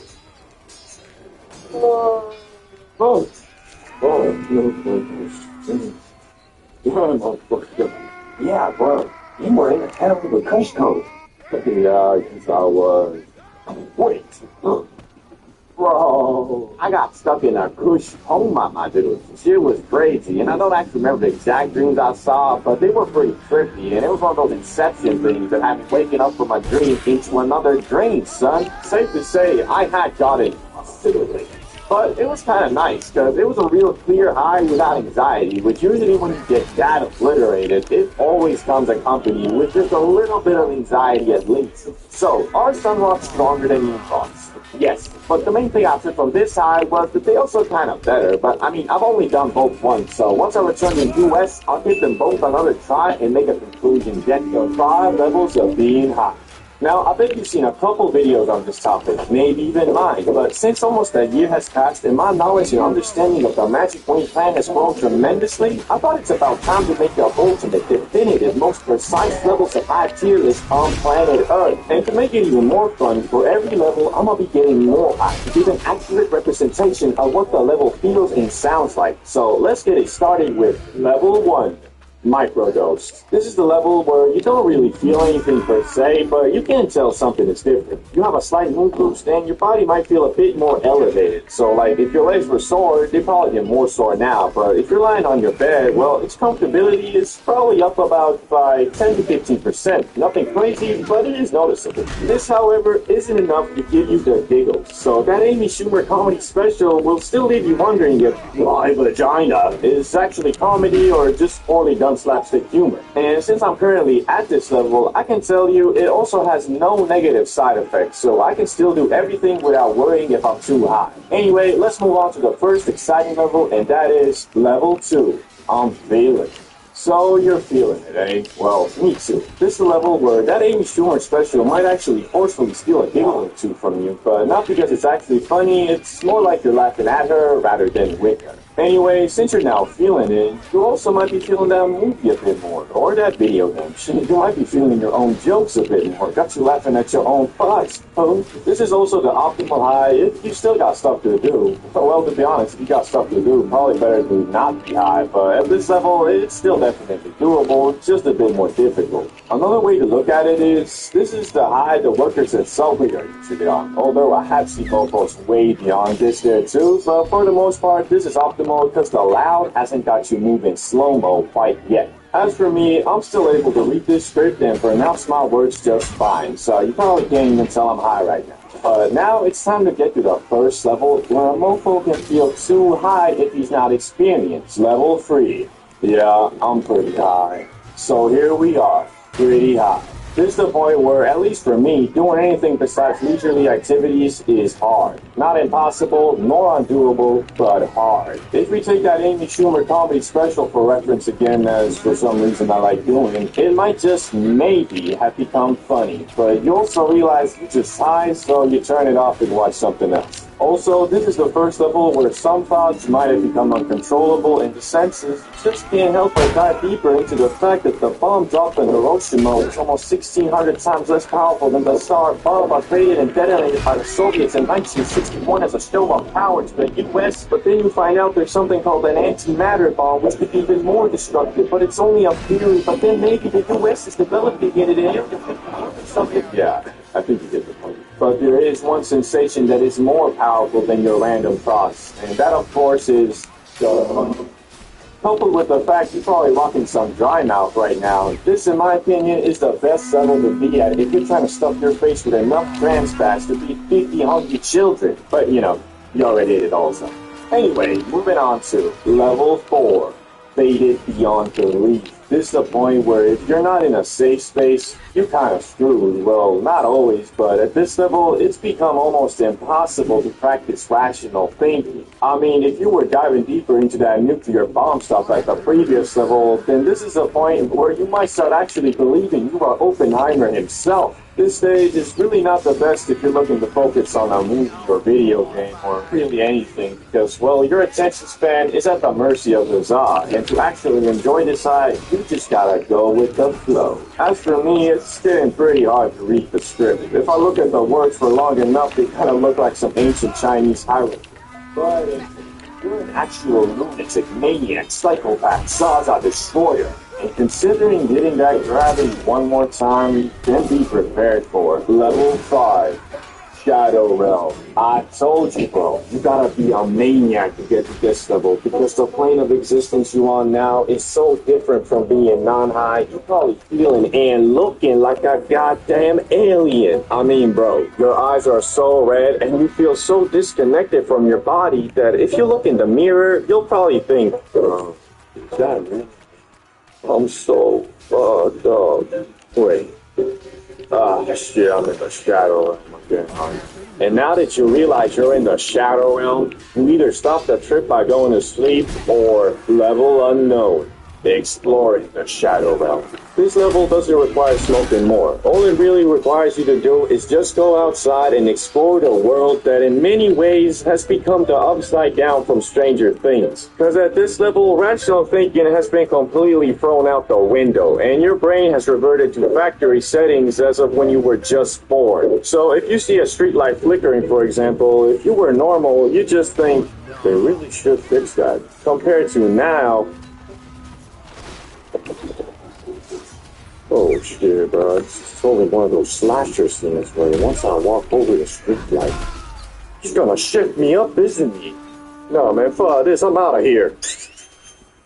At least, I don't know, that's how it feels to me when I achieve the pinnacle of high and am wandering the world outside. You know, back in the day, if you wanted to get high discreetly, sorry, bro, but there was no way. I mean, you got the J, which stanks up everything. You got the bomb, which although doesn't stank as much, before you're gonna hide it. Imagine trying to sneak by your parents on some. What you doing dropping shit at a time like this, boy? Downstairs, I came for, I came down, I wanted a glass of water, that's what I got. Boy, you must be neurologically disabled if you think that'll excuse you from breaking some dusty-ass dollar store piece and spilling bong water all over my goddamn living room. Here, take a smack of this shit. It'll get you proper, boy. Well, that sounds like a pretty fun... Anyway, point is, you're not going to be hiding that shit for long. The only real option you had was the pipe. But, bro, at that point, you sacrificing everything you got for one high. Like, I swear, the pipe is the last way anybody in their right mind wants to get faded. Every time I hit it, it's like my lungs and throat revert back to factory settings. Like, I ain't never inhaled anything besides O2 before. Basically, by smacking the pipe, you're hurting your lungs and throat to the point it kind of picks up the first 30 minutes of your high. And that's exactly why when the first Benjamin was invented by the scientists at Yodiland, it changed the game, bro. Never before could you get obliterated on the go regardless of where you were or what you were doing. And thanks to that, getting high has become so damn easy, you got motherfuckers making obliteration their normal state. Never before could someone do anything even remotely sus, and you could just assume they were fucking high. My man had sunglasses on for no reason, faded. Dude was standing somewhere for a bit too long, obliterated. Dude went to White Castle for a culinary experience. Oh, that was motherfuckers weird, guys. And you can forget about gas stations and fast food places. I mean, at this point, it's like damn near mandatory to be blasted on the job. And I got nothing against that, just since 90% of the time I find myself at 7-Eleven, I'm fried too. And the motherfucker that's supposed to be helping me is trying to scan my items with his damn iPhone. Nah, but for real, the pace that these prime motherfuckers work at is fine when your brain is running at the same low frequency. But if you're in a rush, it'll take damn near every ounce of mental strength you've got to stop yourself from forcing a damn self-checkout. Would you like a fry with that? Fuck no, here's the money, just give me my shit. But don't get me wrong, I got nothing against a good old Benjamin. There really ain't a better on-the-go, fast and easy way to get faded. Unfortunately, I didn't go to college and kind of cheated my way through high school too, so the 15 or so brain cells I was able to develop that keep me from losing and forgetting shit turned into, well, basically zero. And for that reason, I've already lost 2 of them. One of them slipped out my pocket while I was at the movies, and I'm pretty sure some teenagers stole it, because after the film, when I was looking for it with my flashlight and shit, these motherfuckers were giggling in the back, looking at me like I was a damn circus clown. Coupled with the fact I was fried as fuck. I was fighting my tears, dog. I just got robbed by some damn teens, and I can't even do shit, because it was illegal to even bring it in there. Second one, I lost in a very similar manner. As I was getting out my Uber going back home, my sweatpants hit me dirty and flinged that fucker out as I was standing up. Took me 2 minutes to realize, and when I did, my Uber driver was probably already hitting that shit, because when I called him back to ask for it, he said, let me check. It seems that you only left me a $1 tip.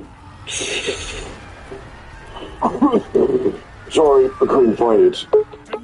And that one hurt the most because that was the first pen I ever had, and the one I used for my first Benjamin adventure, which my first time was, well, by far the highest I have ever been in my life. I'm talking freaky. I'm talking third person. Shit, it was the first time in years I truly gleamed of bud.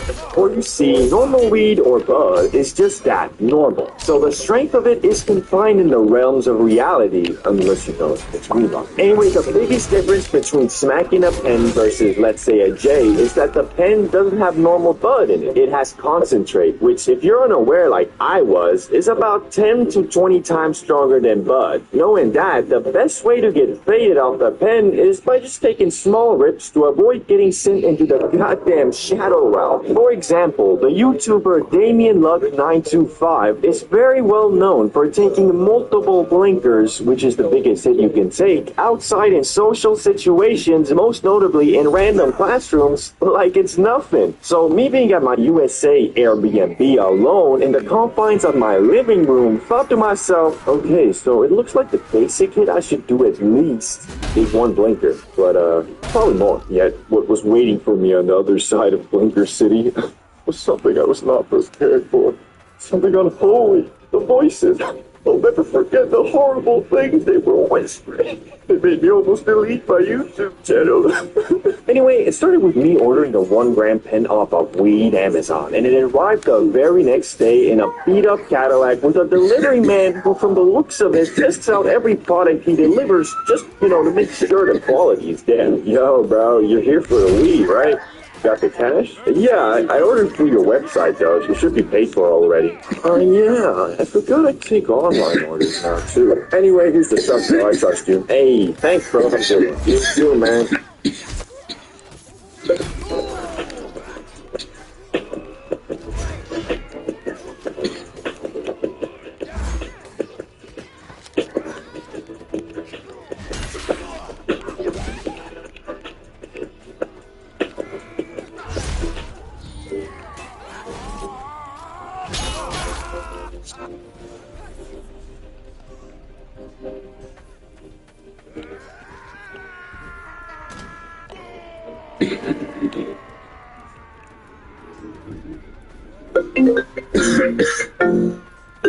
Hello, Mr. Bro. We got a delivery for you from Weed Amazon. It should be arriving in an hour or so. Will you be home then?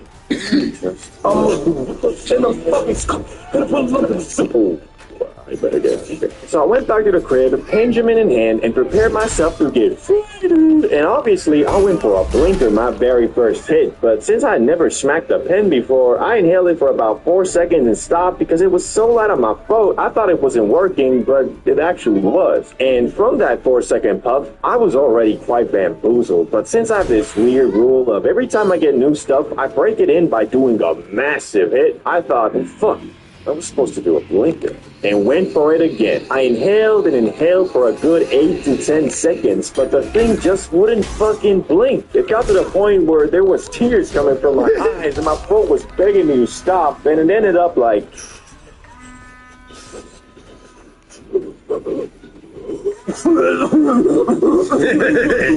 I had made a grave mistake. I was so fucking high. I felt my soul leave my body. I was so high, I forgot I was even high. But it was just the beginning, because over the next 10 minutes, I just kept on getting more faded, and the demons in my head kept on getting louder and louder. But if you know me, I kind of refused to green out, so I just kept on doing random shit, like reading the ingredients list out of my bag of M&Ms, reading the comments on my videos.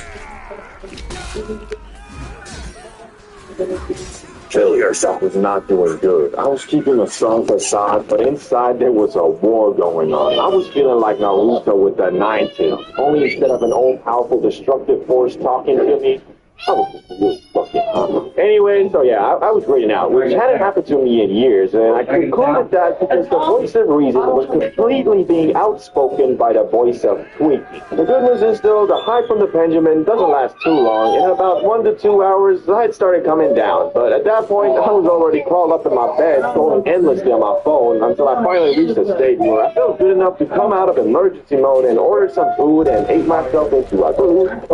So I learned, well, first that motherfucker focus is insane. His tolerance is just something else, bro. And that the Benjamin is best enjoyed in talks of 3 to 5 seconds and not blinkers. Do you smoke?